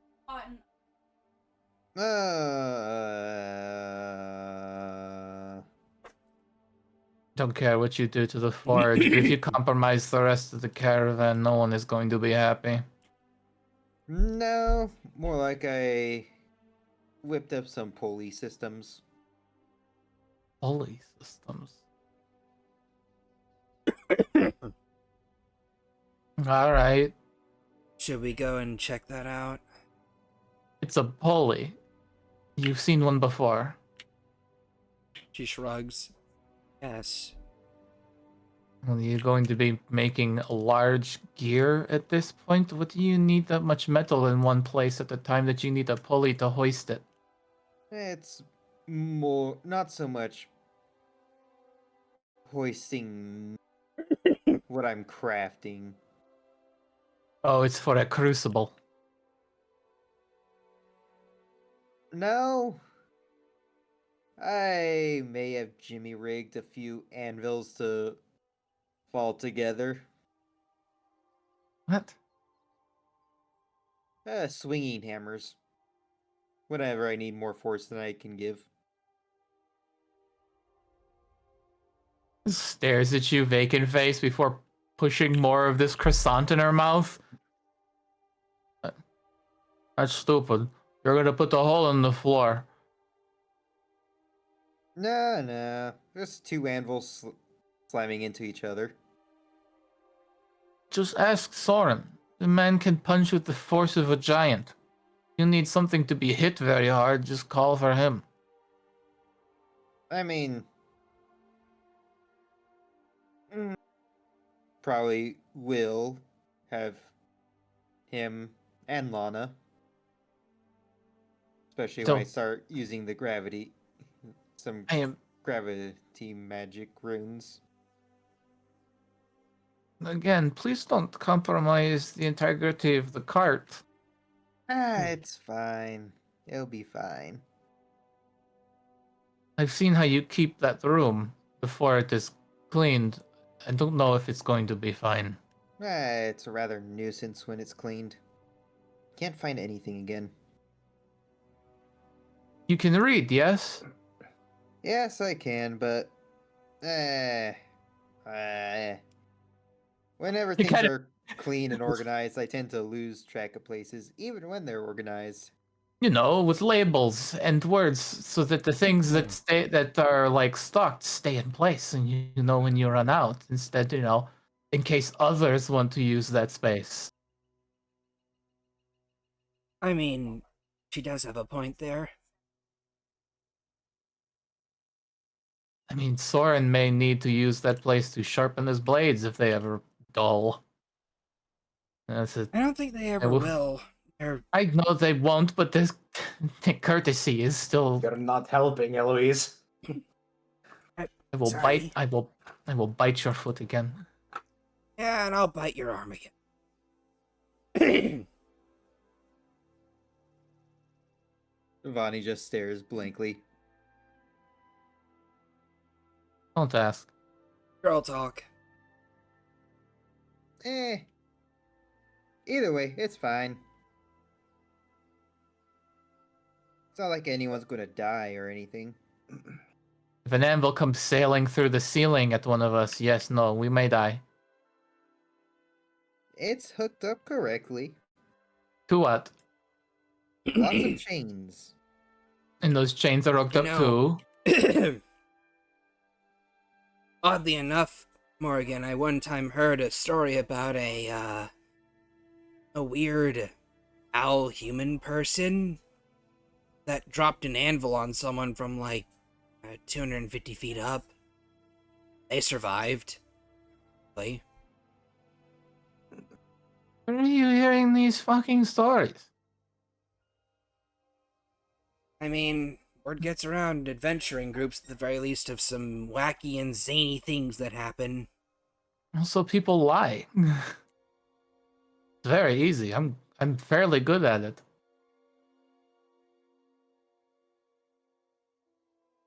She shrugs.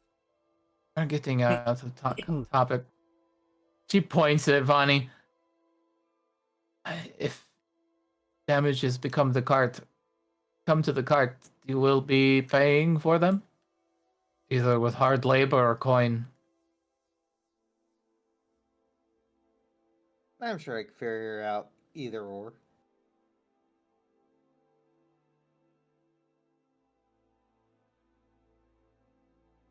Well, I paid for that section specifically for you, so what damages you caused to it, I suppose, are yours to deal with. It's when they start eking out into the rest of the caravan, much like the sand sometimes does.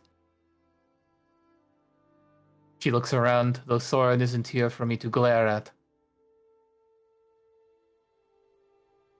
Soren sneezes. Kind of leans back into her chair and finishes the croissant. So you wanted to drag me somewhere. She kind of like side eyes Eloise. She side eyes you back.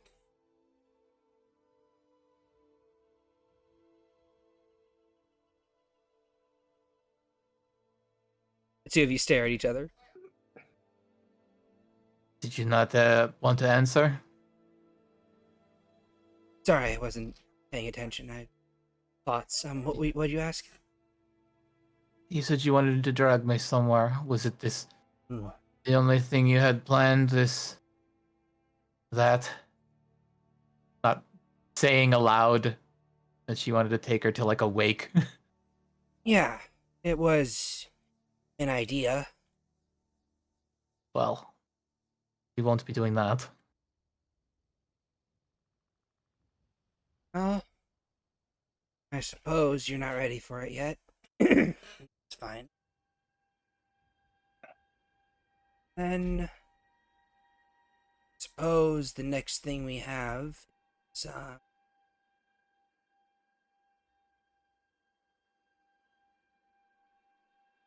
suppose the next stage we have is, gosh. Well, that really was all that I had. Well, we're in a major city. She snaps her fingers as her skin shifts and her hair changes. as her pointed ears go rounded as she now looks more like a gnome. Let's go see if they have anything decent in the shops. Maybe I can distract myself with some new magic toy. Oh. Sure. We can have a girls' night out. It's morning. Wait. No, it's not. She slumps, knowing full well she slept all morning and into the afternoon. Yeah.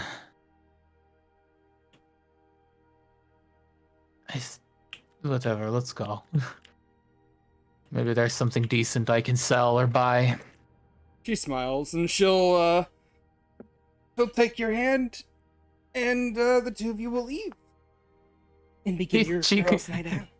Goes to grab my hands like I don't need to be led. I'm not leading you. I'm just wanting to hold your hand. You don't need to hold my hand. She like pulls it back and stuffs it in her pocket. Fine. I'll bite it next time. And she'll smile, and then the two of you leave. It's like as we go, it's like, you know, the only reason you had any kind of sway on me is because I am still too tired to fight.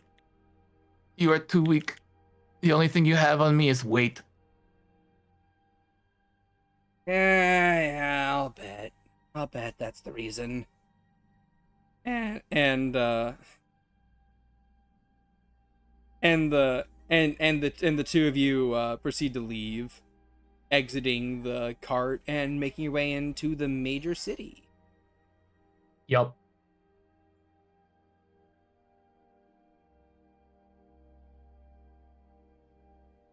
Is that a motion for you taking it to someone else, or we rolling up some random magic items for me to buy? I think that we will take someone. Okay. Let's see. Hey, Vani, what do you want to do today? I mean, there's not really a whole lot for that Vani wants to do. She did what she needed with the spears. I would say that Vani would know a couple things. So first of all, she hasn't been in Vuori for a little while. And now that she's in Therboulder specifically, maybe she might want to get some information about what's going on between the two dwarven kingdoms. Maybe she wants to, interact with the spears a bit more, maybe, there's things. And also, she would know about the dwarven newspaper as well. That is basically shown. So, like,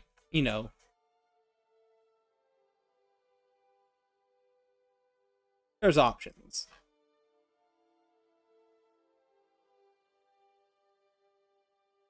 Yeah, I guess going to the newspaper first would work.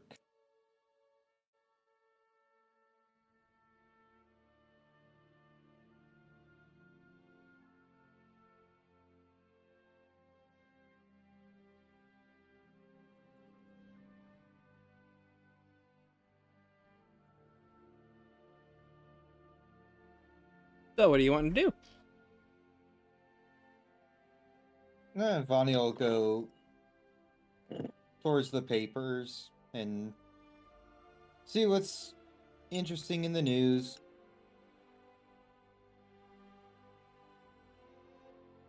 Okay, then. Well,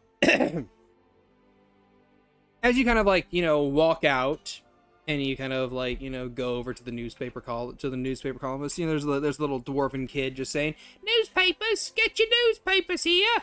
Oh, look, there you go." And he'll say, "2 copper for the newspaper."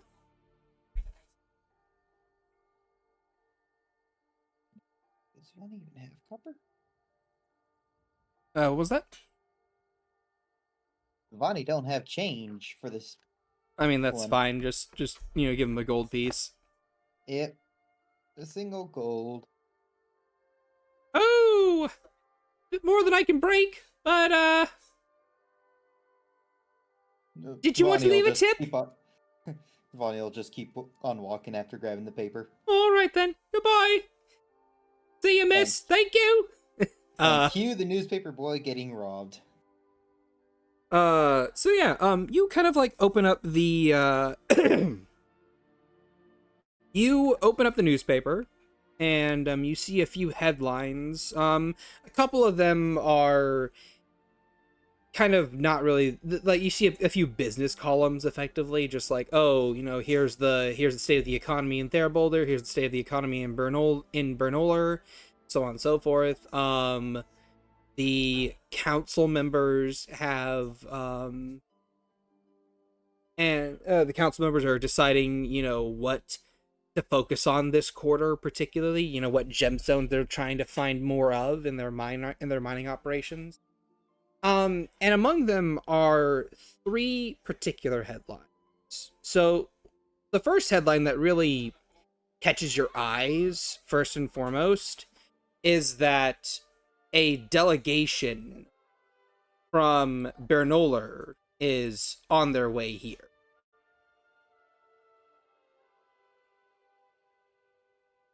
And that is pretty much unheard of. As you would know, Vani, having lived here for a little while, is that both Bernolar and Therboulder, both of them are separate cities with their own kings and their own councils, and basically they're separate sovereign nations, effectively, where the Bulwark Alps is separate from the Spearhead Alps, and they're kind of like rivals of sorts, in that they both have mining operations that they sell gemstones to the various surrounding countries and to the human kingdom over in Ironview. And the fact that they are sending a delegation here from Bernolar to Therboulder is unheard of. And it usually means that there's some kind of trade dispute or trade war or something of the sort. It's very... The second major headline that you see is that is that a lot of flying ships have been spotted around Ironview, and have been spotted kind of like going to and from. But the people at Therboulder don't really know like exactly what is up with that. And the third interesting headline is that there are kobold sightings inside the mountain, inside the Spearhead Alps. And why that's interesting to you is because you would know that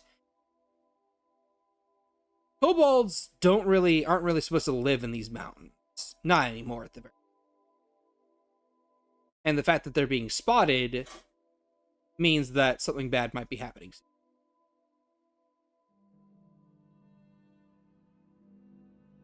Or something interesting at the very. Diesel's revolution begins.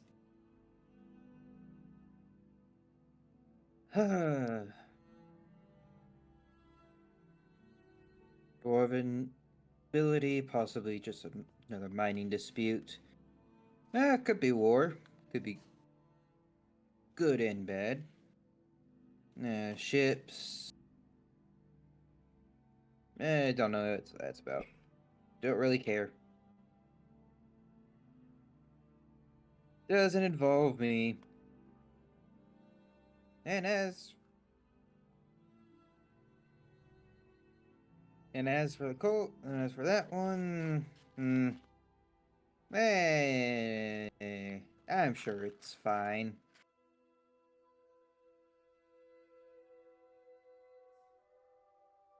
Thinks about Agathar. It'll be fine.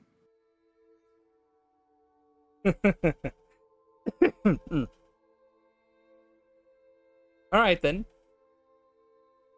So there's that. What are you gonna do next? Continuing along, Vani will just go down towards the marketplace Just browse. All right then. Everyone loves and hates a window shopper. All right then. Well, as you're browsing along the shops and the various places of employ, so the shopping district that you're in is in like the middle of the city, like near like the main thoroughfare. Basically, it's where all the street merchants are, the hawkers, the people that are like, hey yo, you know, we're here to we're here to basically sell you the things you pass through the city to the on your way to the other side, basically. And you're kind of just like, you know, looking around, all the people selling various food merchandise, some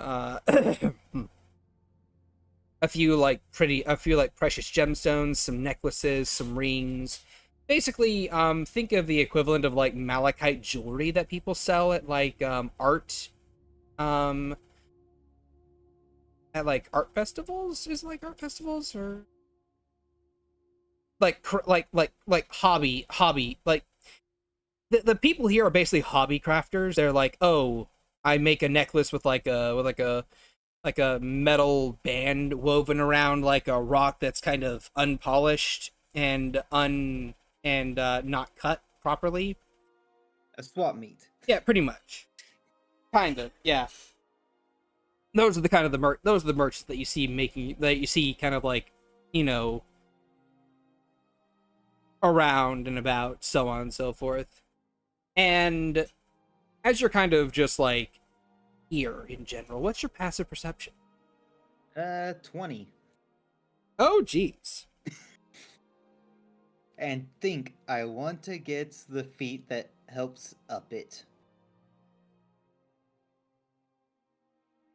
All right then. Vani sees just about everything. Yeah, she does. So she would see that there's a bit of a commotion towards the very front of of this marketplace, towards like the main thoroughfare. You're not exactly in sight range of it, but you could make your way over there to look if you wanted to. Yeah, Vani will go just out of curiosity. All right then. So you make your way over there, and as you're kind of like looking around left and then right, you see what looks to be a royal envoy, like a royal envoy, like a group of people with royal Baronholder symbols on flags, in flag bearers' hands, kind of like making their way down. You see that there are 4 dwarven soldiers that are dressed up in full plate mail that have like these runic glyphs on them.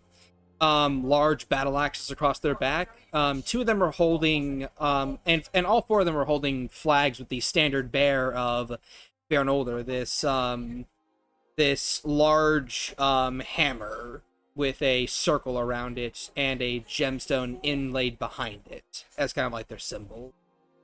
And and in the middle of these four guards are 3 individuals. Oh, well, sorry, four more individuals. You see a dwarf in fully gold-trimmed plate mail that is studded with gems from both the top to the very bottom. And each of these gems has inlaid glyphs connecting them from one to the other, forming this lattice work of magic craft. And a helmet on his head that seems to be comprised entirely of amethyst. And it's one of those things of like, the second you see him, you immediately clock that as not just the royal envoy, but that's the king. of Bernoulli. Just going purely off of the regal attire this man is wearing. Vani's think to herself, oh, my money's gonna be going on to war. And behind him are three figures that are not dwarves, but they are robed in dwarves.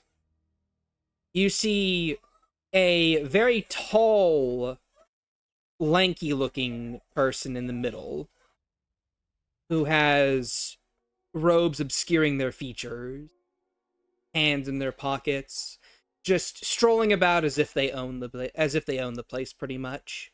And flanking them to the left is a figure with a spear and a very, like, solemn, like, kind of almost depressed walking gait. They're very slow, they're meandering about. And to the right of the middle figure is another figure. That both of these other two figures are shorter than the middle one. The middle one's like the tallest of the three of them. And they're kind of like walking with their arms crossed, just kind of like looking left and right. They don't really seem as if they want to be there, but they also don't look terribly enthused. They look a bit more enthusiastic than the person to the far left, but not as enthusiastic as the person in the middle. They look a bit nervous, if anything. And as this royal delegation makes their way down the main thoroughfare, you see that a lot of the citizens are just kind of like, go back to where you came from, you fucking hack job. You know, so on and so forth. There's like a bit of a roar between the middling crowd as this delegation makes their way further and further down the line and to the and towards the capital of this particular city, the main central building.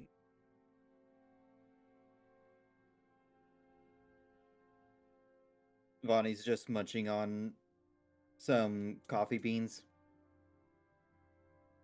Well, if this ain't the prelude to war, I don't know what is. Mm-hmm.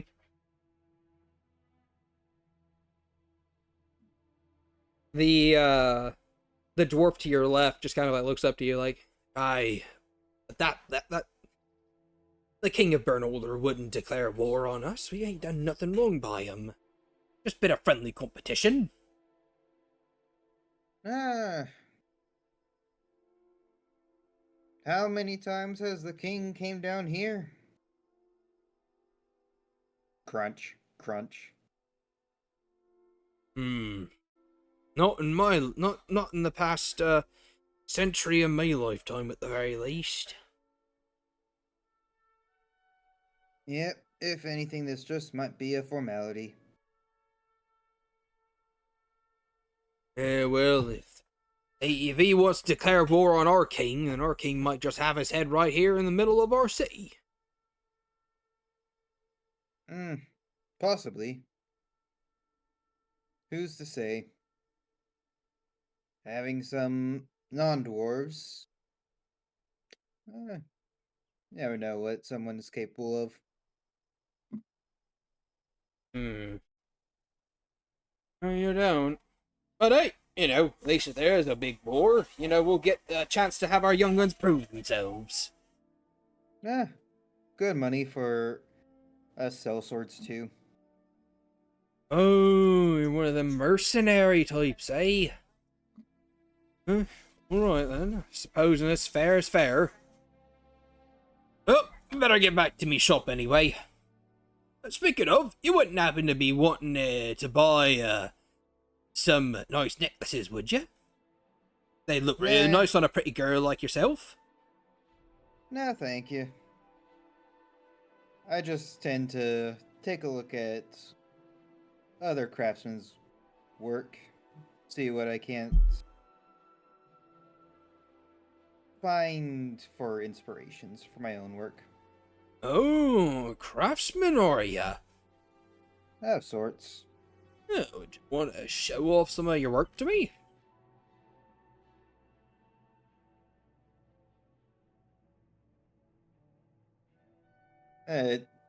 Taking a bite of a few more nut, right? A few more beans. Sorry, I'm saying. Vani throws a few more coffee beans in her mouth. Eh. So, reaching into one of her bags, she pulls out one of her attuned items. I work more in the magic kind of craftsmanship. Alright then. Magismith, eh? Those are quite rare, I see. Those are quite rare, I hear. Especially those who delve into a little bit more than just one kind of work. Alright then. It's a fine craftsman you got there. May I hold it for a minute? Sure, just for a moment. Alright. Try not to run off. Wouldn't dream of it. So what do you hand him? The Amulet of Devotion. He takes it. +2. Yeah, he takes it and he looks it over. And you see him kind of like flip it over on its back and kind of like trace a finger along some of the glyphs and some of the sigils. And you see him just kind of like flip it around again and just like just like put it between his teeth and like take a small bite. Solid metal. Light glare. Oh, you can't glare at me like that, lass. Fair enough. If Not it a coin, though. No, it may not be, but you get a better sense of what it's like if you get a taste of it, you know? Sometimes. Sometimes you just gotta feel what the hammer works with. It's true there. And he'll kind of just like flip it around and hand it to you. It's fine craftsmanship there. Very fine craftsmanship. Not completed yet, but it does its job. I mean, some people would say that's a completed thing as it is. Some would. I don't. Perfectionist, are ya? With some of the work that I use. Especially the ones that keep me safe. Alright, it's fair enough. Thank you. Taking the time. And, have yourself a wonderful day, miss. Yep. Good luck on sales for yourself. I'm gonna need 'em. And he'll give you a small nod before making his way back into the crowd. The royal delegation already having made its way far past both of you and further towards the capital. Oh. Things are about to get a lot more interesting. Yeah. And Vani will just continue perusing. Alright then. You don't really find anything of particular interest, because this is just like, you know, the general, like, market stall area.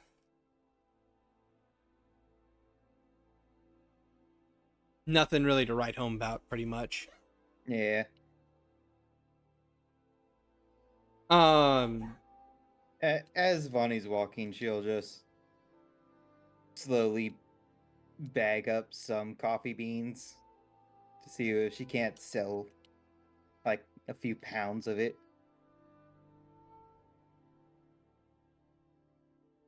All right then. Easily done. How much are you willing to spend? It's an infinite bag of coffee beans. Oh yeah. But I'm asking how much are you willing to spend, if anything, like out here in the market district, in the market square?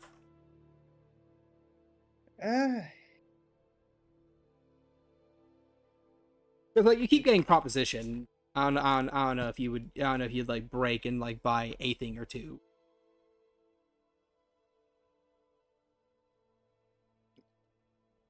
Vani will try to find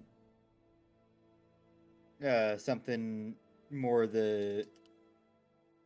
will essentially trade her way up to something made of rare metals. So that's why she can use it to, instead of crafting it, just throw enchantments on it. Speed up the process of future endeavors. Okay then.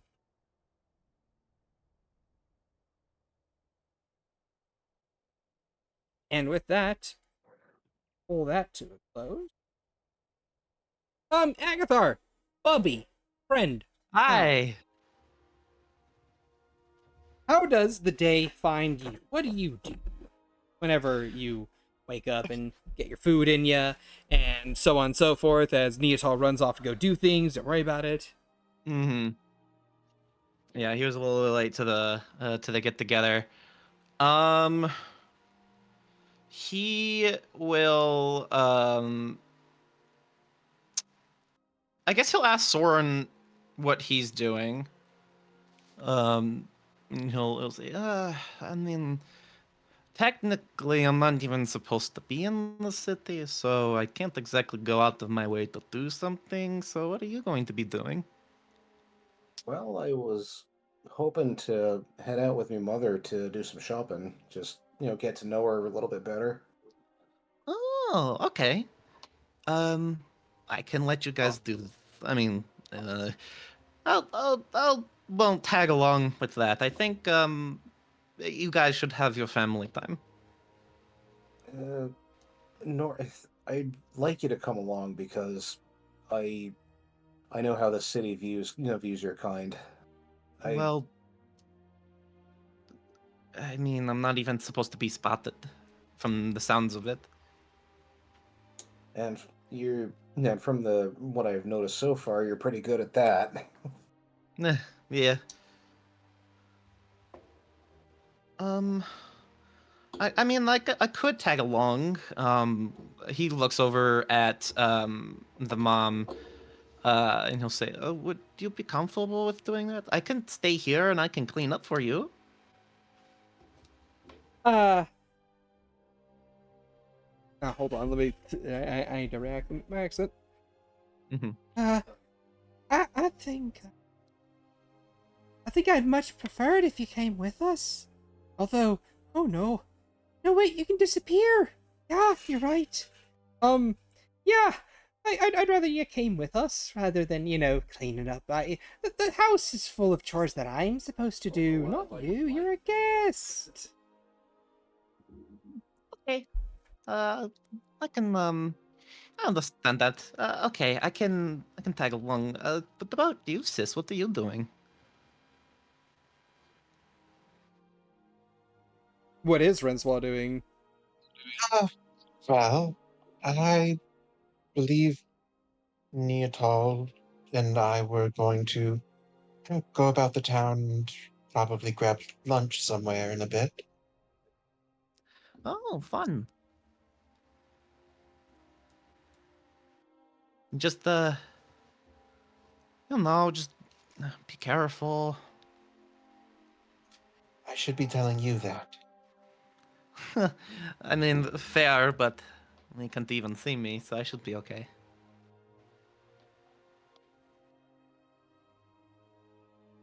Still, though, just keep your wits about you. I will. I won't. I promise not to try to do anything stupid this time.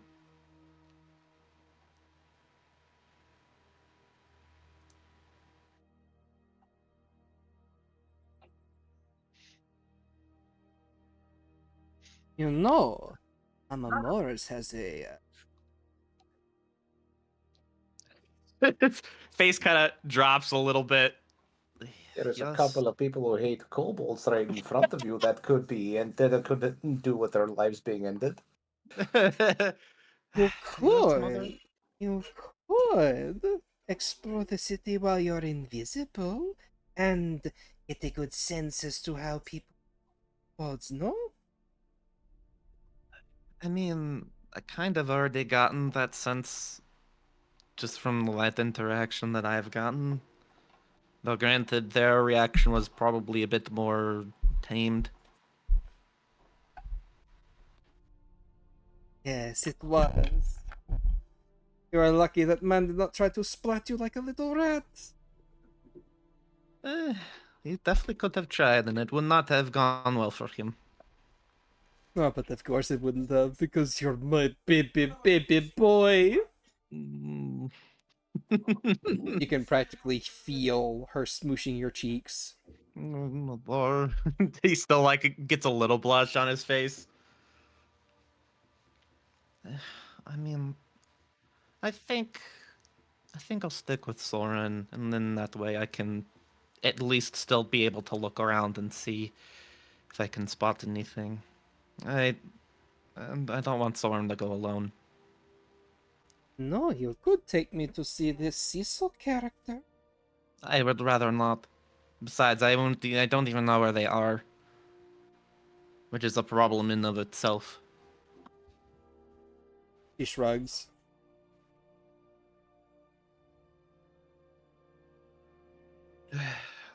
He looks at Soren. I'll stick by you.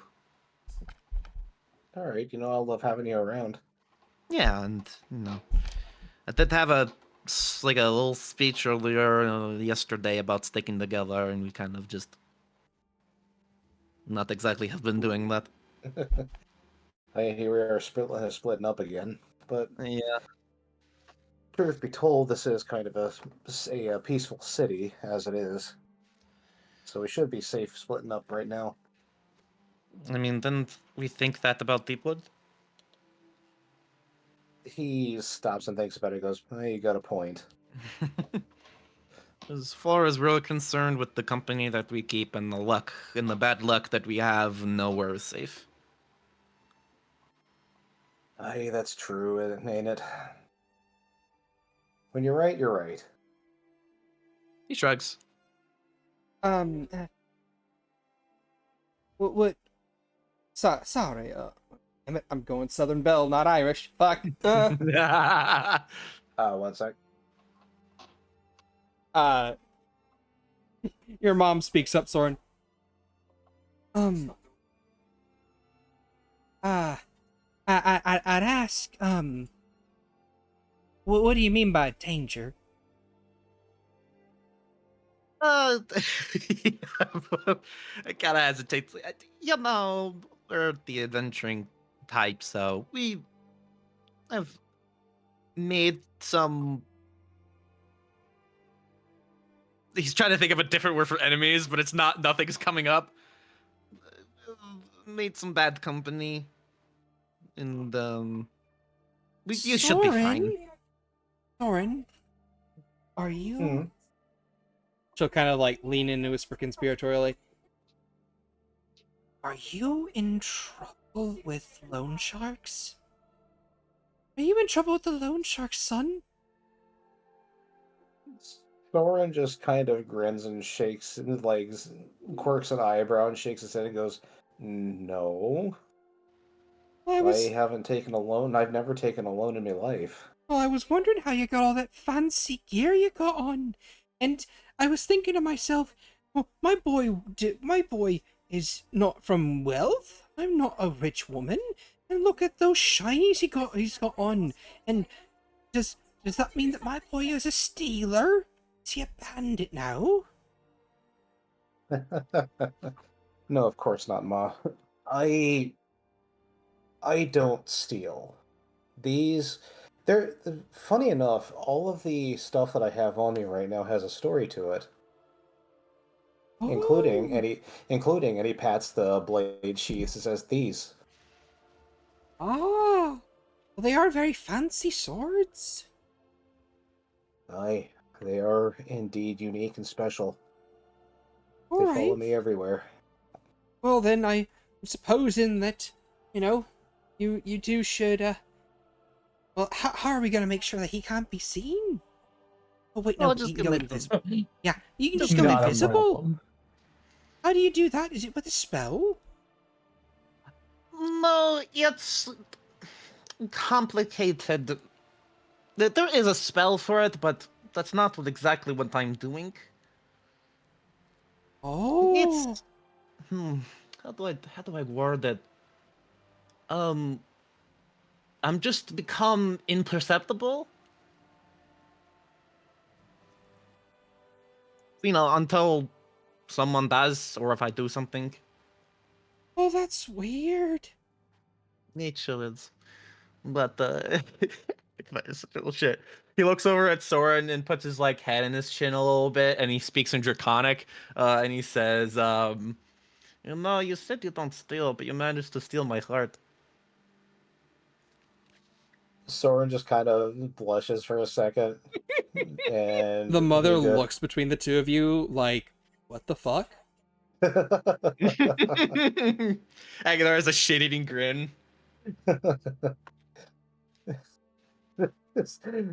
Soren I'm gonna says, roll for realization. roll for self-reflection. Roll for reflection. No, not that's not self-reflection, it's realization. Yeah. Is that good enough? Is that good enough? I don't know, what is it? So what was your exact wording you said, Ag? Oh God. It isn't Draconic. Oh, So she wouldn't have been able to understand me in the first place. fair enough, but she does see her son get all blushy. Mm-hmm. And she'll say to him in Nolish, Did that thing say something nasty? Did that thing say something dirty to you? Or something embarrassing? The Soren replies in Nolish. Can Agathar speak Nolish? No, he has no Yeah. idea. Yeah, he replies back in Nolish, "Oh no, it was actually very sweet. It wasn't threatening or embarrassing at all." In the background, there's dirty. just a lot of sensor beeps. Ah, alright then.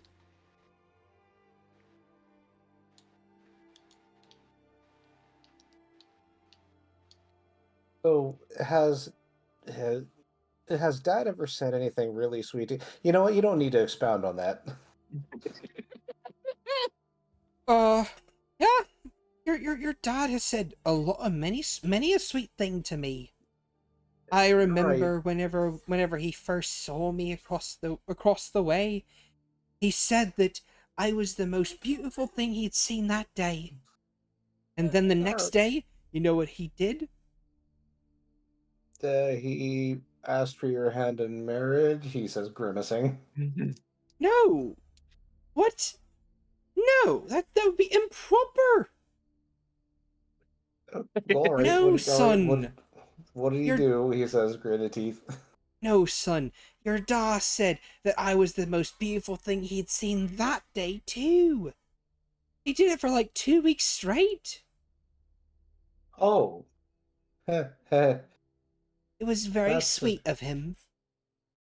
Right. It's something like that, but and he says in Draconic, sorry for doing this, or sorry for doing this, but it's something a sweet pet would give to their owner. He's So you're saying again, this in Nolish or like in common? in Nolish. In Nolish. In Nolish. Okay. Yeah. Because I've forgotten Agathar doesn't speak Nolish, so he's gonna keep that up. All right then. So he is a pet. He quirks his head, does an kind of motion, goes, sure, let's go with that. Soren? Is there something you're not telling me? That he's daddy's little kitten? What? Boy, did you pick up the kinkiness of the Vitrumites? She's gonna insight you, Soren. Okay. She's your Deception mother. roll. She's gonna have Deception advantage. roll. Fuck. Oh. Oh no! Oh no. Oh no! Oh The chicken is starting no. to get out of its coop. She looks at you. She stares at you. Like, What? have you ever seen Cloudy with a Chance of Meatballs? The animated movie? No. Oh my. All right. Well, there's this one, like the dad character. Whenever he looks at his son, like normally speaking, his eyes are covered by his eyebrows. But then whenever he gives his son the stare, his eyebrows just lift up to reveal both of his eyes, and it's like, okay. And basically she's giving you that look right now. She's like staring you dead in the eyes, and she is seeing into your very soul. And then you see it click. And she puts her hands to her mouth and she's like, "Oh no! Oh no! Oh Really no! ain't as bad as you think. My son's not just a boy and girl kisser. He's a kobold kisser." Was Oh, that in Nullish or was that In Nolish, yes. okay? All right. So Friend Intercon- swap hears everything. Sure she does. Just in trying desperately to keep it together. Agathar's looking confused. Sorry. So in Interconic, Soren goes, "Oh, damn, I think she's onto us." His face drops That's a little why bit. you could speak his. That's why you could speak the lizard speak, because he taught Also you. in No. also in Draconic. Oh yeah, you think? Oh no! Oh Soren is no! Soren Do you and Nolish is know going. that those things can have multiple babies at the same time? Are you trying to give me grand kobolds as the kids? Well, he can't have him right now. He's a boy. Oh no! It's a boy too! It's a boy kobold kissing thing! He's a boy. Oh! Mom. All right. First of all, I didn't learn Draconic from him. I learned it from my sensei. Oh, was your sensei a kobold too? No, she was a human. I understand now. I understand why my boy's a kobold kisser. His master was a kobold. Taught him Draconic, made him loving on them kobolds and soft Mom, on them. stop. Mom. It was. No, my sensei was not a kobold. She was a human. Well, how do you know? I hear that they can stack 3 on each other and have a trench coat on them and pass as humans. She was. Look, I stayed with her for 3 years when after she nursed me back to health so she could teach me the samurai arts. She ain't a stack of kobolds in a trench coat. Agathar leads over to Rencois. You know, this could be going worse. That's what scares me.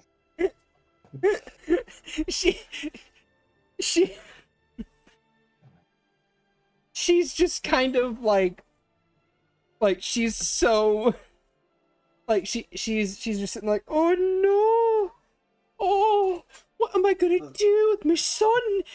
What's your dad gonna think? Oh no. He really doesn't need to know about it just yet. Guys, She's can we just? She's can we going just to agree take on you that? by the hand and she's gonna say, please tell me you haven't done it with him yet, please.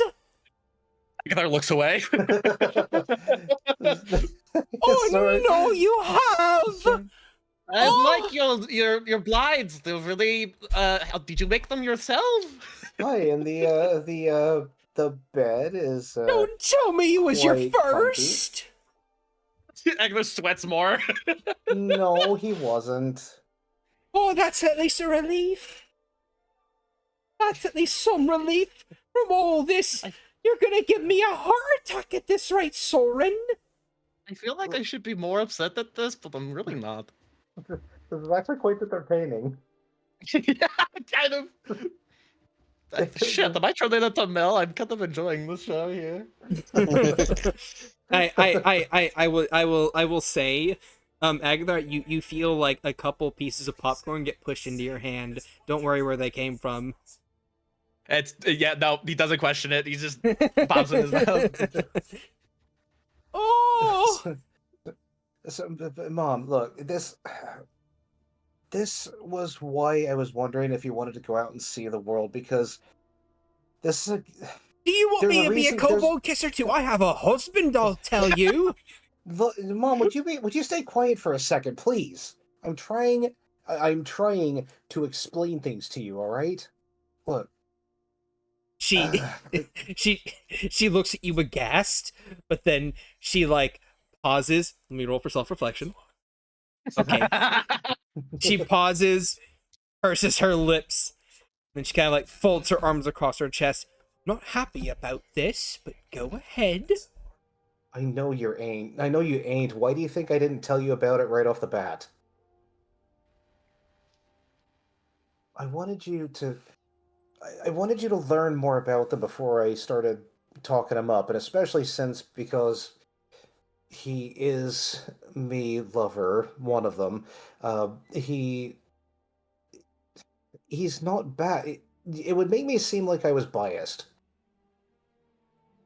And that ain't the case. Even if we weren't together, even if I had never met him in me life, I'd be saying that kobolds ain't as bad as they've been made out to be here in Vuori.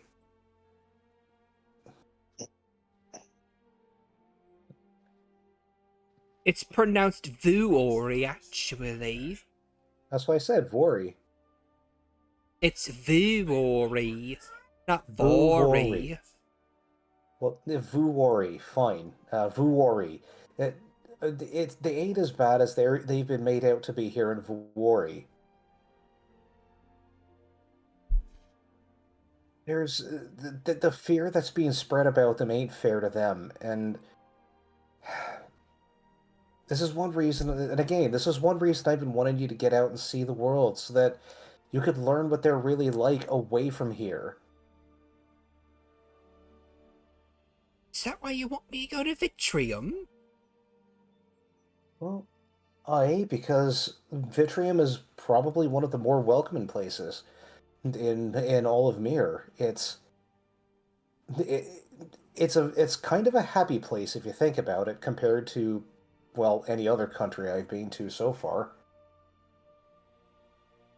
There's more getting together, there's more talking, there's more camaraderie there. And it's helped me learn a lot. It has it? Aye, it has.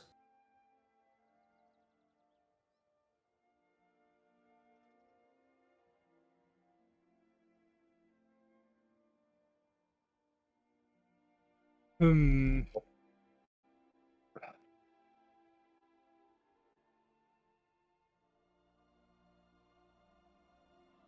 No, just please at least consider what I'm telling you. You and Dad are trying to do better. I know you are, and I accept that, but just things are different from how you believe. And I know just saying that it probably ain't gonna help, because what you see with your eyes and what you hear with your ears can be hard to ignore, especially if it's being reflected from so many different people. But like I said yesterday, all it takes is a few people for that fear to spread. And then you have an entire group of people that's marginalized because of it. Alright. Roll for me a persuasion check. Persuasion. And I will give you boom. advantage. Thank Okay. God. Boom, 19. Yeah. Alright. I'm gonna give a thing. Okay. So, she frowns. She purses her lips. She then sighs. Oh. Suppose you're right.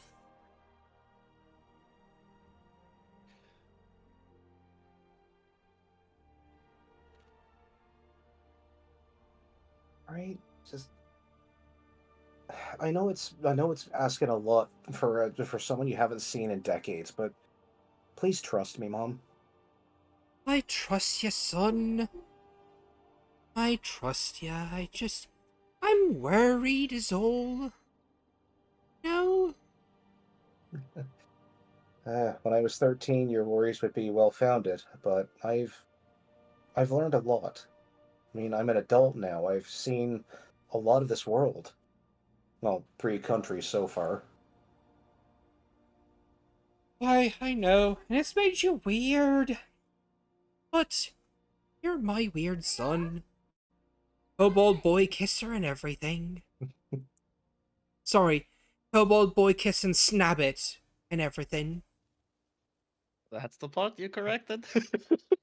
I know he doesn't say that, but it's he doesn't say that, but I was just fucking. Well, she's probably still speaking in Nolish too. It's probably. Yeah, he just nods and sighs and says, "I'll take it." That's the part you correct.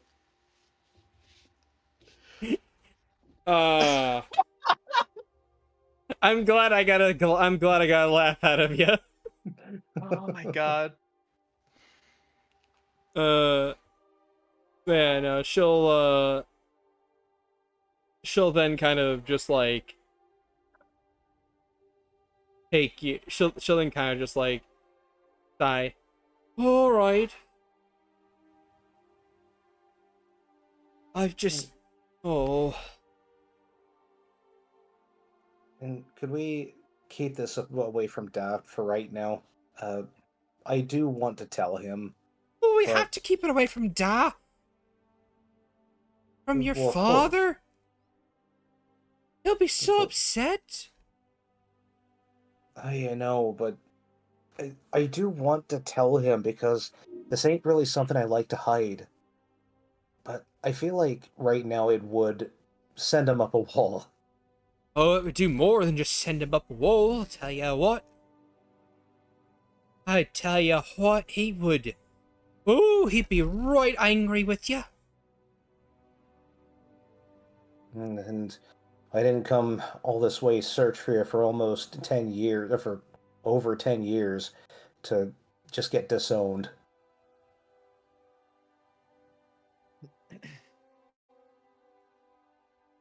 Oh, no, he won't do that. He ain't that mean. Or insensitive. He just look at you funny. Real funny like, you know? Well, given me new visage, I'm kind of used to that actually. So I'll take it. I still love you, son. I love you too, Mom. Oh no. I just realized. Huh? I've been calling him your pet this whole time. She kind of like leans in. You are the top, right? Only occasionally. Oh, hold on. he like holding. No, hold on. I have to roll. Oh no! Oh no! Please. Oh god, what even save would that be? Wisdom, probably. I would say wisdom save. Not a wisdom. Charisma. Like I was like, it's probably charisma. Go for it, charisma. She just snorts. God She doesn't damn say it! anything. No, no. What Say did it! Rencois say? She didn't say I said anything. she just snorts, but she doesn't say anything.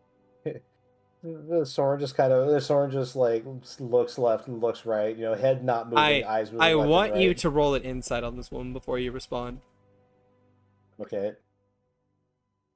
Insight. As this entire conversation has been in Nolus, he's just seeing like this God damn wave it. of emotions and shit, and he's just kind of slowly sinks in himself. Like when was the last insight or perception check I've rolled that's been Okay. above a 10? So Dude, it's There's been above a truly nat cursed. 10. with a 12 insight,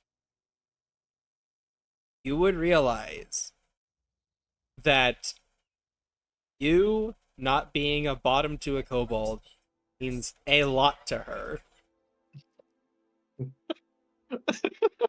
Like, I mean, currently speaking, over the span of the last 12 to 14 hours, she has found out that her son is now a snabbit, and that her son is also into boys. and her daughter is into girls. Her daughter's into girls. Her son is into both. That doesn't matter. That doesn't matter. He's into boys. It's weird. It's weird. Weird. And Weird, ain't it? Not only that, but he is also has a kobold for a pet. He is dating the kobold. And not only is he dating the kobold, but he's like he's dating the kobold and he has had relations with the kobold. You have to Sometimes be he a wears the top. leash. You have to be a top. Otherwise, it will upset her greatly. I was so tempted to have Soren just like look left and right and then just hold up a hand and make a motion. But he's What just day gonna is go- it? You get the sense it would break her little heart if you bottomed for a kobold. So we're lying again. it would break my mother's heart if the kobold topped me.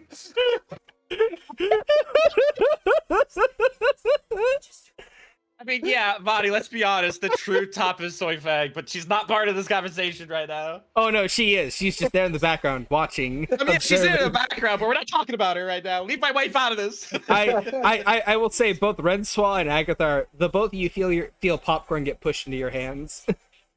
Oh, God. Oh, that's hilarious to me. I'm sorry. It's so funny. Like, Agathar of has all no the idea things- what's going on, but he eats the popcorn nervously. Just of all Like, the when did I get things ooh, that popcorn?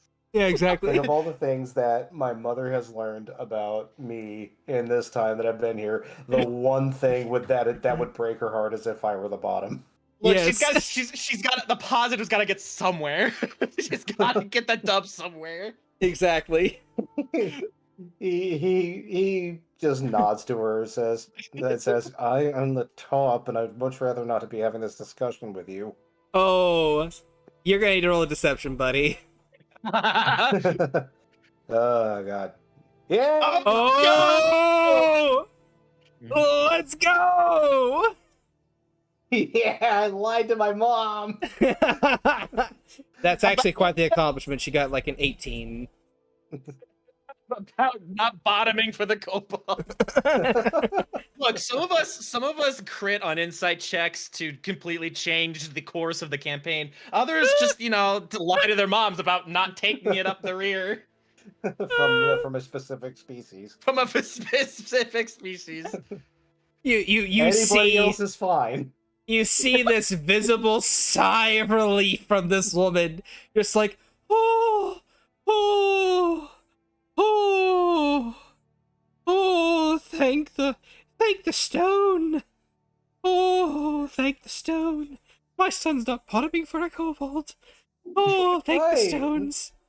I am not. Now, can we please change the subject? Oh,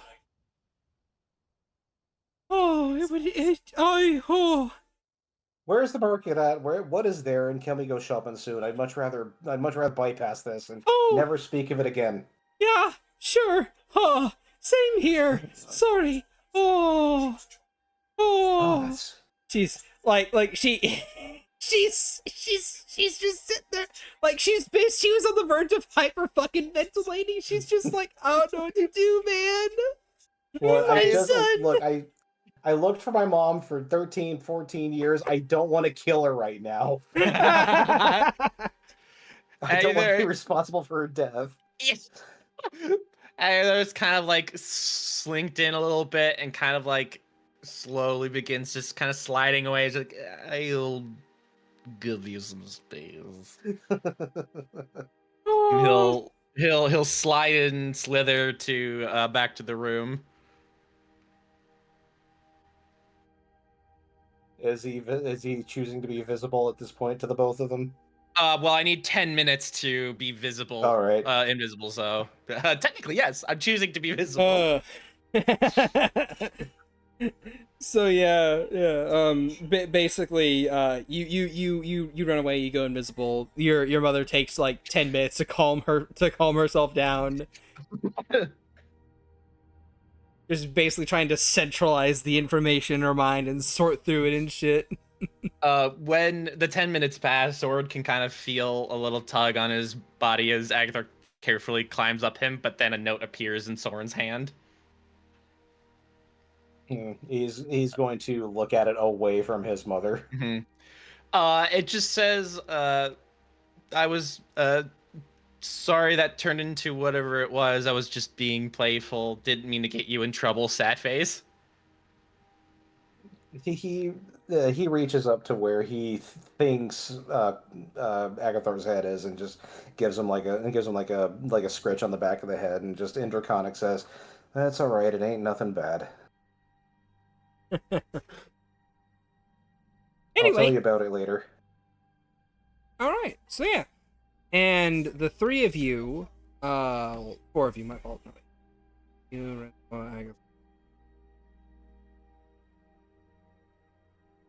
your mom. So yeah, the four of you begin to make your way out as Neatal kind of like comes back, and it's like, oh hey, I'm back. Rencois, I found a place for us to go. Oh, excellent. Yes. She kind of like looks at the visible tension between like her mother and Soren. And she chooses not to comment wisely. She'll ask Rencois about it later. As Neatal walks over to Rencois probably still grinning, like grinning ear to ear, right? Oh yeah, no, she's absolutely just shit-eating grin. Soren just kind of like- glares at Neatal before she says anything to Rencois. She's gonna lift up her hands like, okay, so, Soren, Rencois, we're going now. Yeah, awesome, cool, woo. See you, Mom. We'll be, back later, probably. Yeah. And her mom looks over to her like, oh yeah, of course, yeah, and enjoy your time out there, Neatal. What are you going off to do? I'm going on a date. With Rencois. Oh, yeah. Oh, yeah. Okay. Yeah. Moving along, we're going to the store. Yes, let's go. And then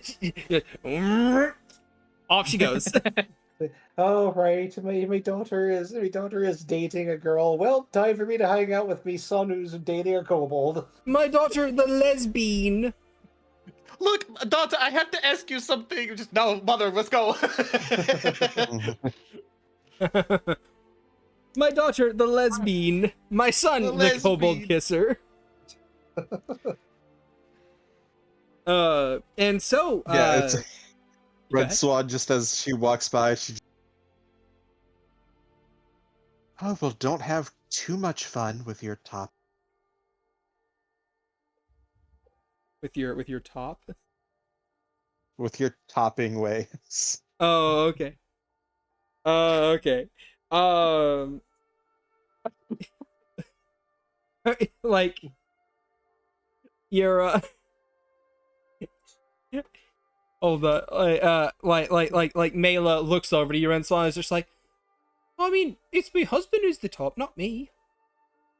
Oh, we're going this way.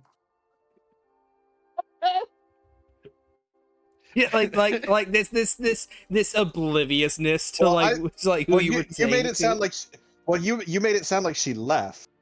Oh, yeah, my fault. Never mind, never mind. Oh yeah, no, she's gone. She's gone. My fault. Yeah. So you say that to Soren. My fault. Ignore Yeah. me. Yeah, like, because if she was there, she would just say it. It's fine. Yeah, so Rencois says that to Soren. Soren just grimaces and just. I will. Don't let Mom hear you say that. Well, why? I'm on top of you right Whatever now. do you mean? Was that what we're talking about?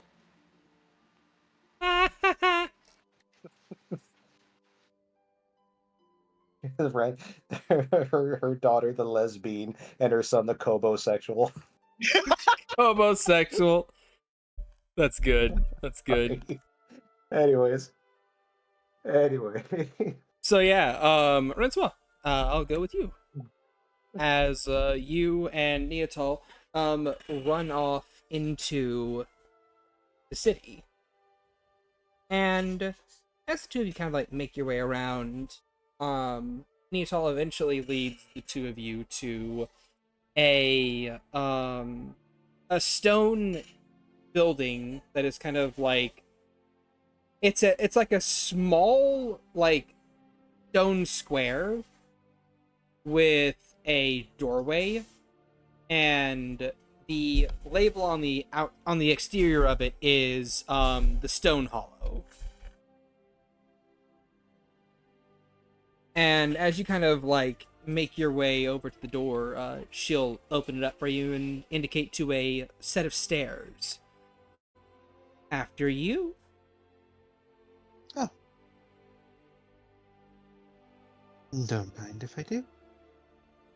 And we'll slip through and make our way. Right? As you kind of like step into the hallway, Neatal comes in behind you and she closes the door behind you. Whenever the door is closed, the hallway is plunged into darkness. And then you hear her clap her hands twice. And as the sound reverberates throughout the hallway, you see mushrooms begin to light the pathway.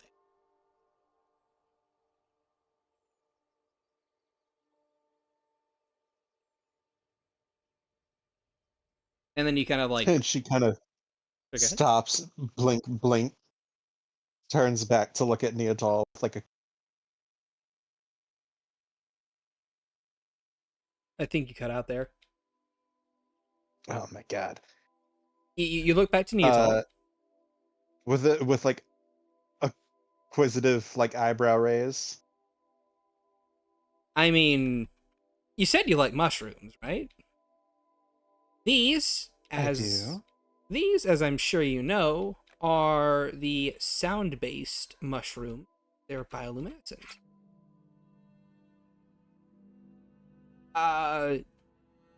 Believe they're called... Roll intelligence check for her. Jack's arm. I believe they're called, they're called, hold on. I need to find where they are in my notes. Fuck, I forgot. Ah!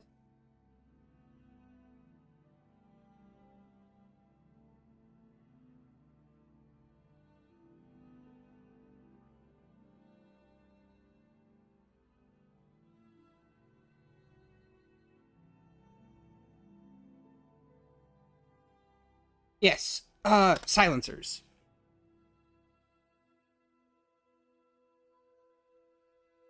Interesting.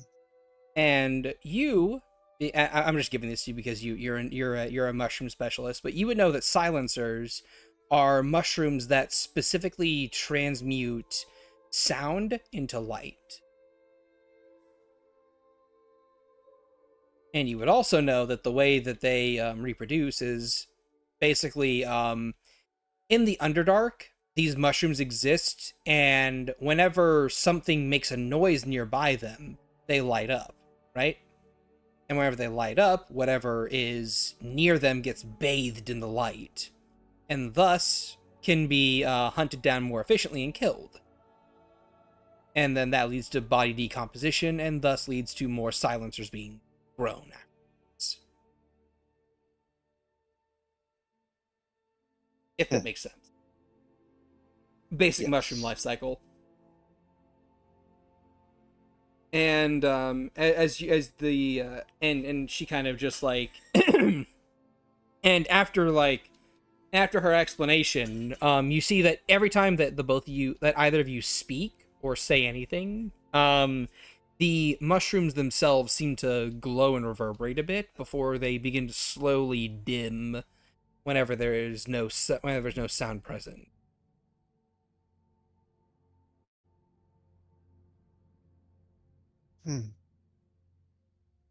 Where did you find these?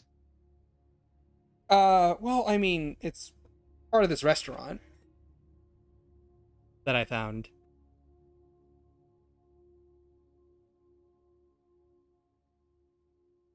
Well, lead the way. And she'll lead you further down. You travel for about, I want to say, 10 feet.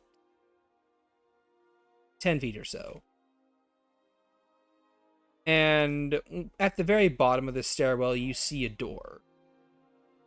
And she opens up this door, and inside is a very beautiful restaurant area. You see bioluminescent mushrooms all over the place. Large lanterns, quotation marks, comprised of them. You see clumps of different colors and different shades just kind of speckled around the room in very, think jazz bar lighting, almost. Jazz hands. Yeah.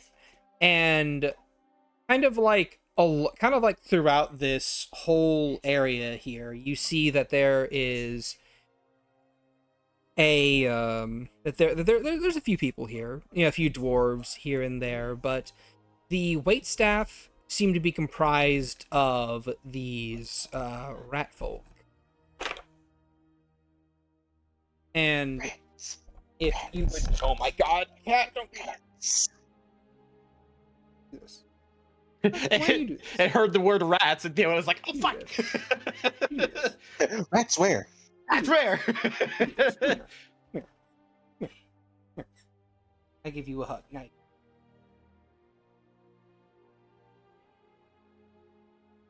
Sorry. Anyway, what was I saying? Oh yeah. And I would like for you to roll me a nature check.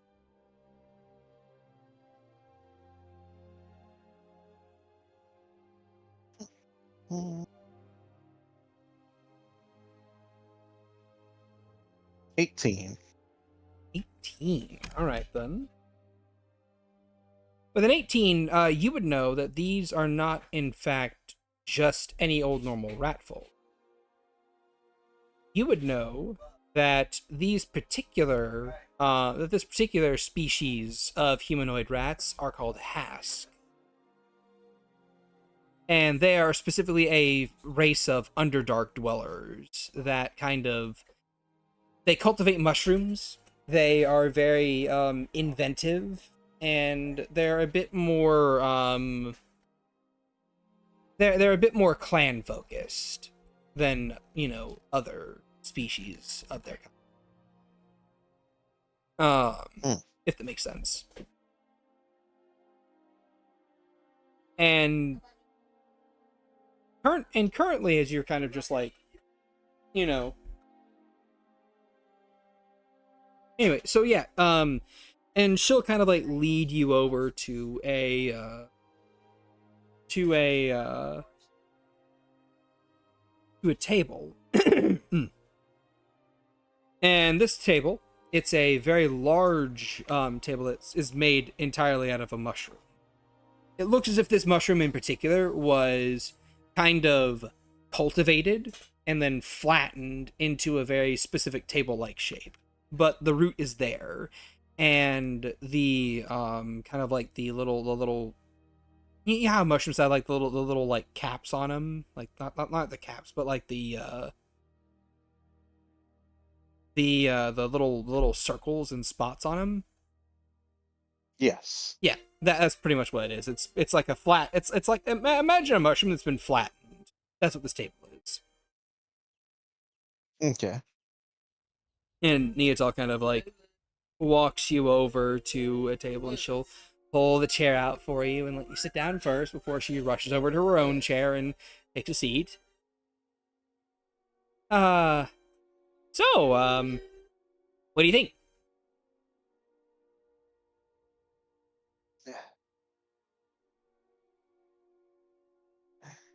I think that you knew more than you were letting on, not knowing where to take me. I mean, Because I find it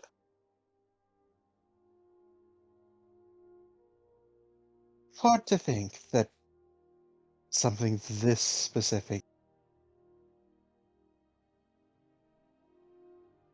Or did you simply ask around about mushroom dining and get this place? a little bit of column A, a little bit of column B. You know, I I was trying to I mean, it took me a couple hours to find this place, but you know, it's nice. I felt you would enjoy it most of all. I think the part that really sold me on it, even if like all of this wasn't included, she gestures to just like the decor. I think what really sold me on it was the silencers.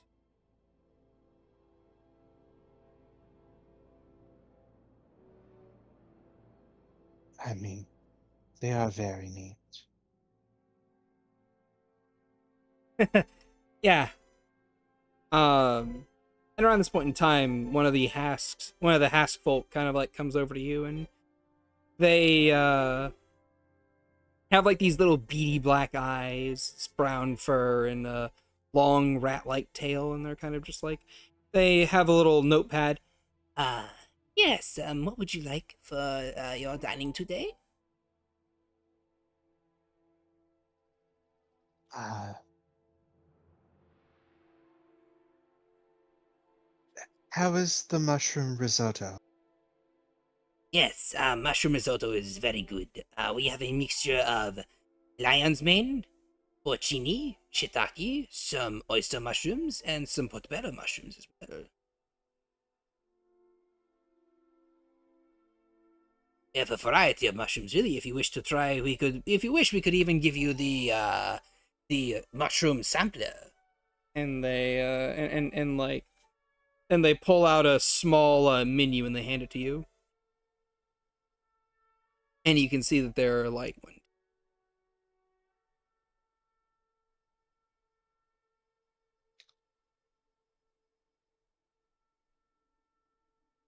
That they're Sorry, counting. That there are like 24 different mushrooms on this particular mushroom sampler platter. Like yeah. the Let's do the sampler. yeah. It's one of those things of like, you would probably be surprised that they have this many different mushrooms available here. Because like normal restaurants, they stop at like portobello or shiitake or, you know, oyster mushrooms here and there, but they don't have like the full suite of mushrooms available.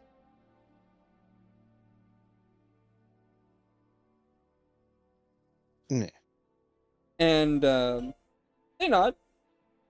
All right, so it's a mushroom sampler for you, and for you, Miss, and for you, Miss. Neotol just goes, "Oh, I'll have the mushroom samplers." uh, and I would also like to ask for the house special. Ah, the house special. Understood. And he gives a nod, and then takes your menus and to drink water. We have tea. We have a juice as well.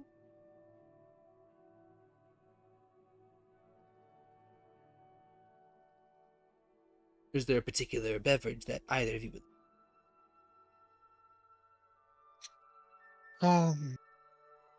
We also have craft alcohols as well. Fermented in-house, obviously.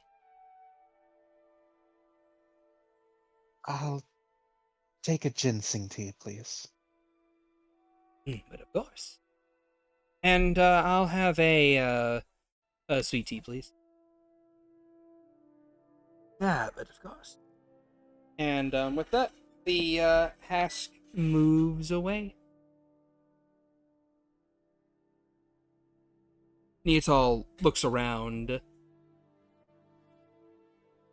So, I've been doing some reading in my off time. Oh, Mm-hmm. what of? On just, mushroom ecology. Because, my ecology, my fault.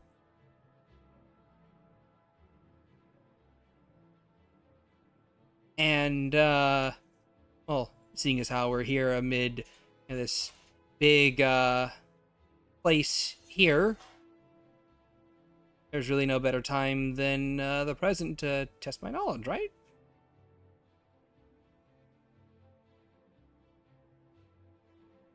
I suppose so.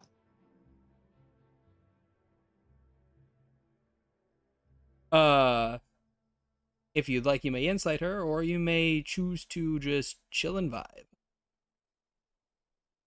I'll insight. Alright, go for it. 13. Right, I will roll a thing for...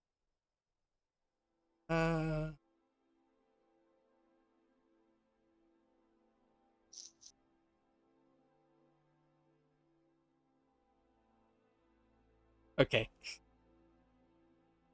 It's very obvious that she's trying to impress you. She's trying to show that she is willing to learn about your interests and your hobbies, and to reciprocate your interest in them. Hmm.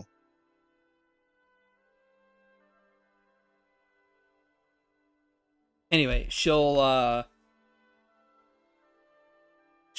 point to a collection of mushrooms nearby that have a bit of a glowing green stem to them. I believe that those are Mycenia rosea flava. Huh? And you would know that is correct.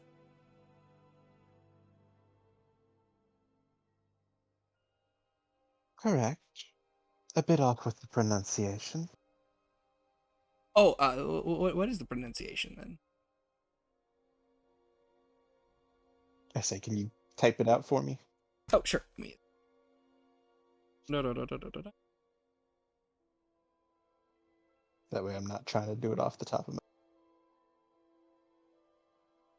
There you go.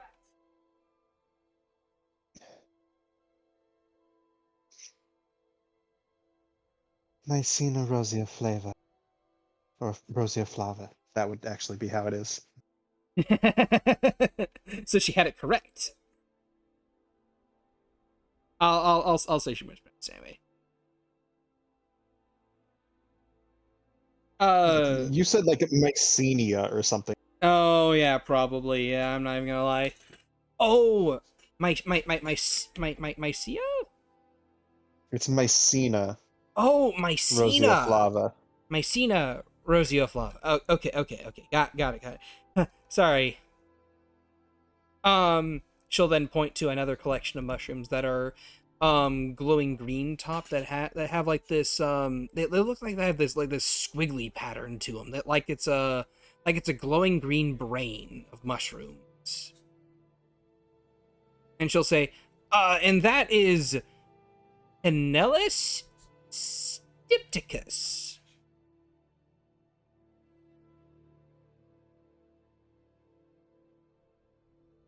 Indeed. Correct? Incorrect pronunciation too? Indeed. Oh, that's good. That's good. She looks around for a little bit longer, and the two of you go back and forth with pronunciations for mushroom types. She manages to get quite a number. Just roll an intelligence check to see how many she gets. I believe in you, Neatal. You can do this.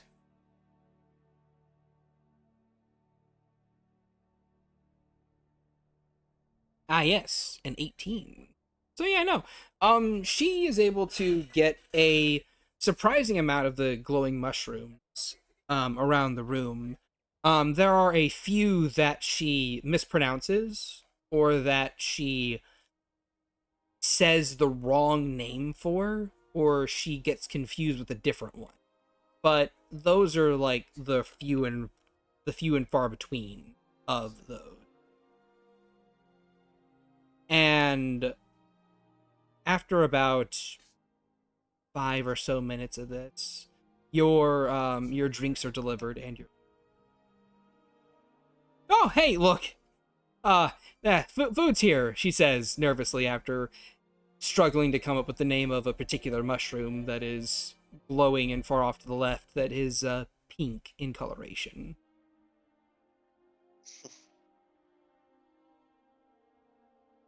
Oh, excellent. So, how about yourself? What have you been doing today? Oh no, I've been with you all day, pretty much. So what happened to my mom earlier today? She finally put two and two together that your brother dating Agathar and not a pet master relationship, or at least not in...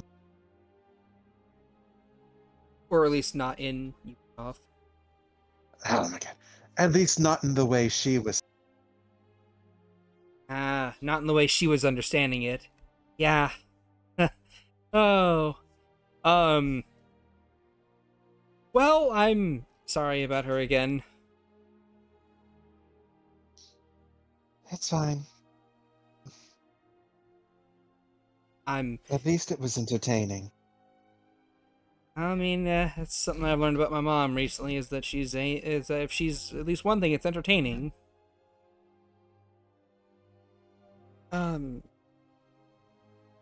So, what do you want to talk about while we're here?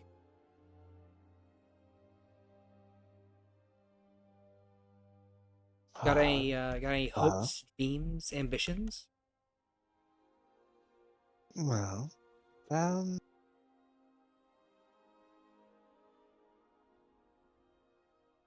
not particularly, I suppose. I've really just been, you know, working for Mother. More so, well, you seem to have taken a vested in my interests. What do you do hobby-wise? What's something you're interested in? Uh, well, I suppose,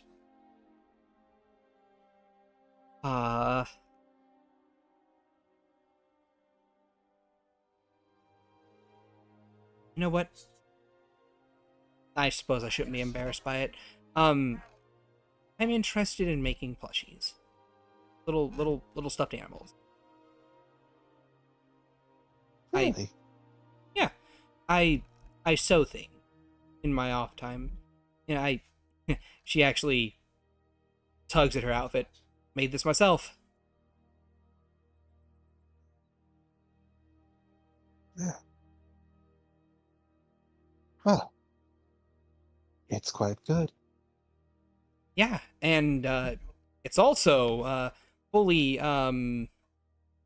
shiftable as well. It's yeah, she kind of like reaches up to where her hood is, and she just detaches it, pulls it away. This right here is either a hood if I want it to be, or she'll then kind of like fold it and arrange it, and then she'll wrap it around her face, or a face mask if I want it to be. She'll then pull it off and wrap it around her arm instead, or a armband, or a vambrace. It's the same thing with the whole outfit. I can pull it apart piece by piece and make it into an entirely different outfit if I wanted to. It's she kind of pauses and then blushes a little bit. It was to kind of cut down the need for clothing. You know, because people get weirded out if you wear the same general outfit every day. You know, they think you don't bathe or you're not hygienic enough, and so, you know, I made it to where you could, you know, take your outfit and make minor changes to it. It's all the To same. avoid doing laundry. Yeah, to avoid doing laundry. And also to avoid the needlessly large pile of clothes that occurs whenever you have 50 outfits.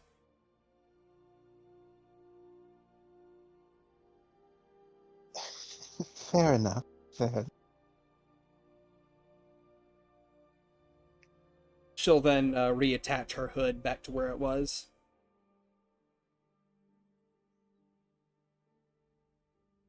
And then you'll see her go to say something and then refrain.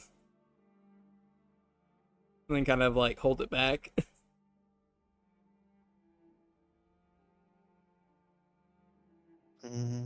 Proper for your thoughts. It was just gonna be a dumb joke. You know, another innuendo, so on and so forth. But I'm trying not to use those as much around you at the very least.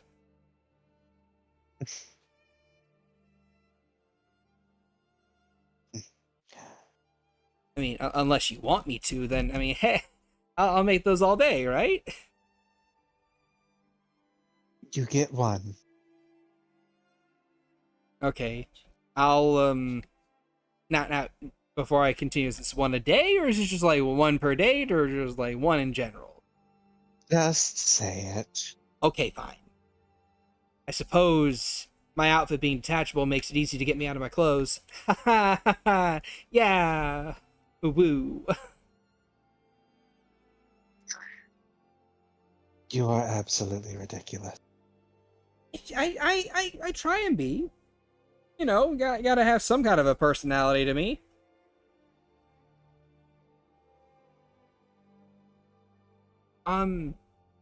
If you'd like, though, I've noticed that your outfit has a bit of wearing on the edges of it, and the you have a couple popped seams. If you'd like, I could make you an outfit. You know, something stylish. Certainly, I guess, yeah. I know basic maintenance, you know, sewing buttons and the like. Yeah, but I think some of the threads you've been using have been a bit too thin. Maybe it's hard to find good thread these days. I'll tell you that. I actually have to make my own more often than not. Yeah, if you make it too thick, it becomes much more noticeable. If you make it too thin, it becomes easily broken. It also has to do with material and like if you allow her to, she will go into a long tirade about the finities of basically upkeep on clothing, and why you want to use particular thread and particular material over other particular threads and materials, and how simple patch jobs are okay and they'll get you from point A to point B, but you eventually want to replace the material wholesale and so on and so forth. And like, this is basically her fixation. Yeah, she'll let her go.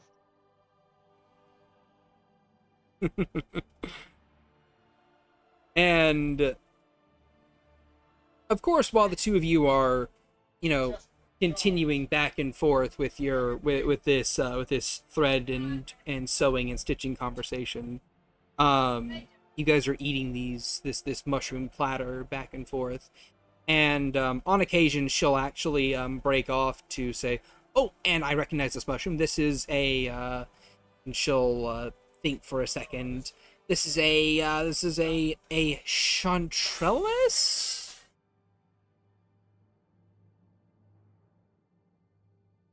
I am putting that in the roll 20 for you.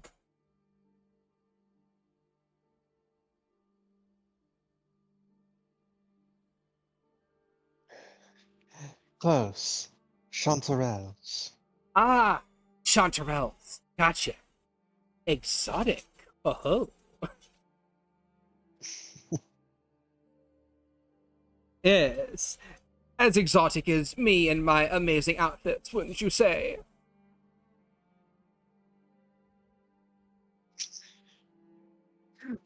What was that accent? Honestly speaking, I don't know. Probably like a Stygian accent.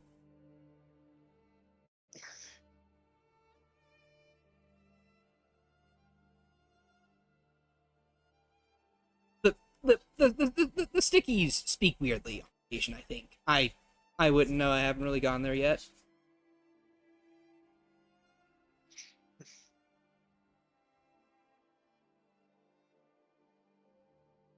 I think you keep cutting out before you get to say what you're saying, or what you're trying to say. Oh my god. It's so Fuck my lame. life. And you cut out again? No! No, I didn't say anything that time. Oh, okay. um yeah, she'll let her go on hyperfixation. Alright. I would say after about, like, 45, 50-ish minutes or so, she kind of pauses, and then she kind of, like, blanches a little bit.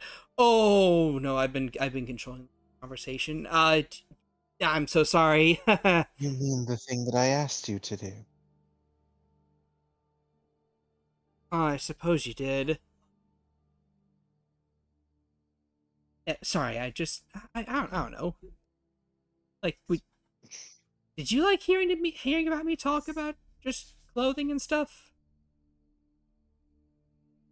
I like hearing you be excited. Oh. That's nice. She kind of like, puts a couple strands of hair behind one of her ears and has to blush a bit at that.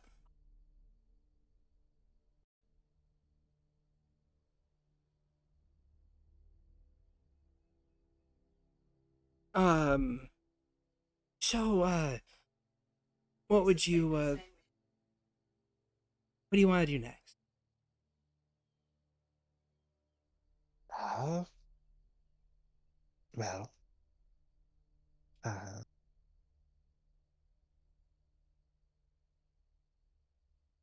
tell you what, since you seem excited, do you maybe want to go shopping afterwards? I'm I'll be honest, I'm not great at it. I've done it once. Oh. Tell you what, I'll do you something better. You see, most of the clothing here in Therboulder is not very good. It's very practical, very utilitarian, but there's no color to it. There's no life, vibrancy to it. So, why don't we do a group project? You were telling me just the other day about how sometimes people would use plants to make dyes and colors and stuff, right? Right. So, we go out, we buy the materials, you know, use that garden in the carriage to, make some plants. We dye the clothing, we dye the cloth material that we have, colors that you would want to be wearing, and then I'll make you something myself. Okay. With all the bells and whistles you could ever want.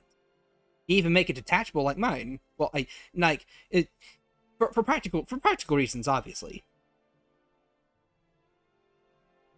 She smiles.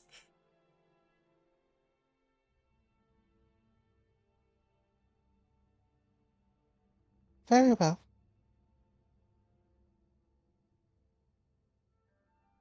Of course, of course, I'll have to. I will inform you. Um, I'll need to take your measurements. Okay.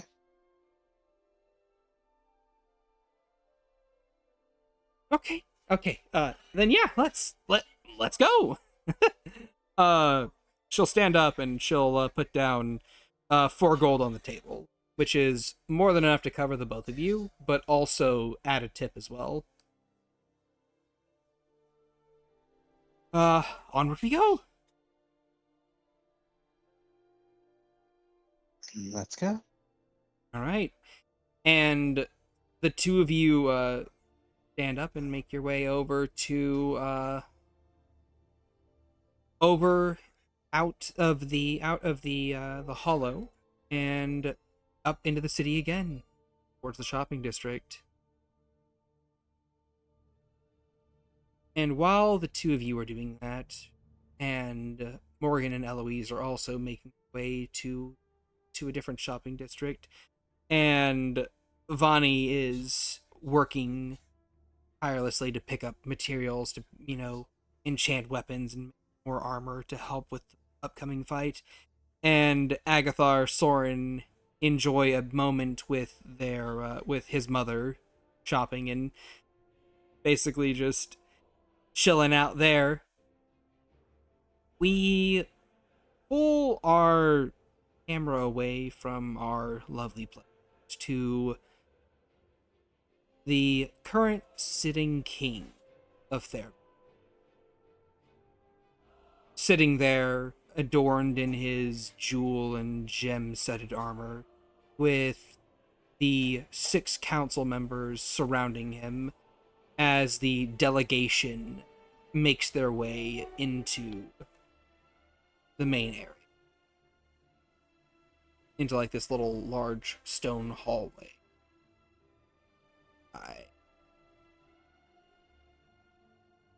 Just a second.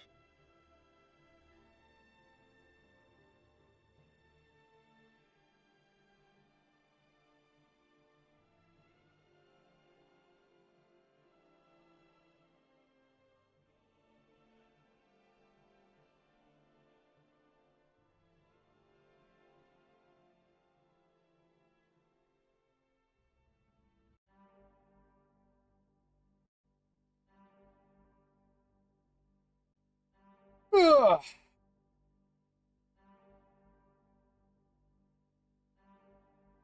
As the king of Therboulder makes his way into the small council area, the king of Therboulder stands up. All right, what brings you lot round here?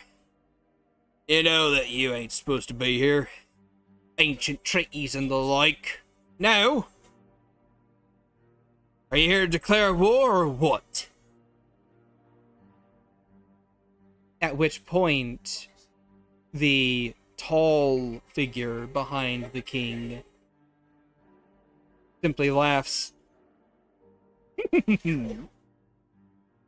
Well, we're not here for war with you at the very.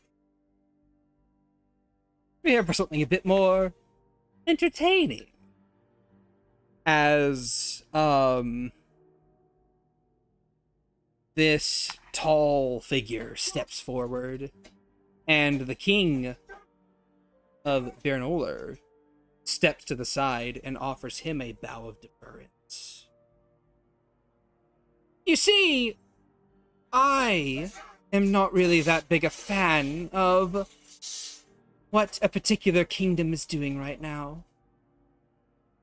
And I'm also not a fan of the two of you fighting and squabbling over little rocks in the darkness, so we're going to spice things up a bit. And who the hell do you think you are? The king points at this man. Kill them. And the figure pulls back their hood. And Lucas grins. Oh, I'm sorry, but you're no longer the one in control. You see, I'm the king now. And with a snap of his fingers, a light shines from him and infests the eyes of all present. And that is where we end.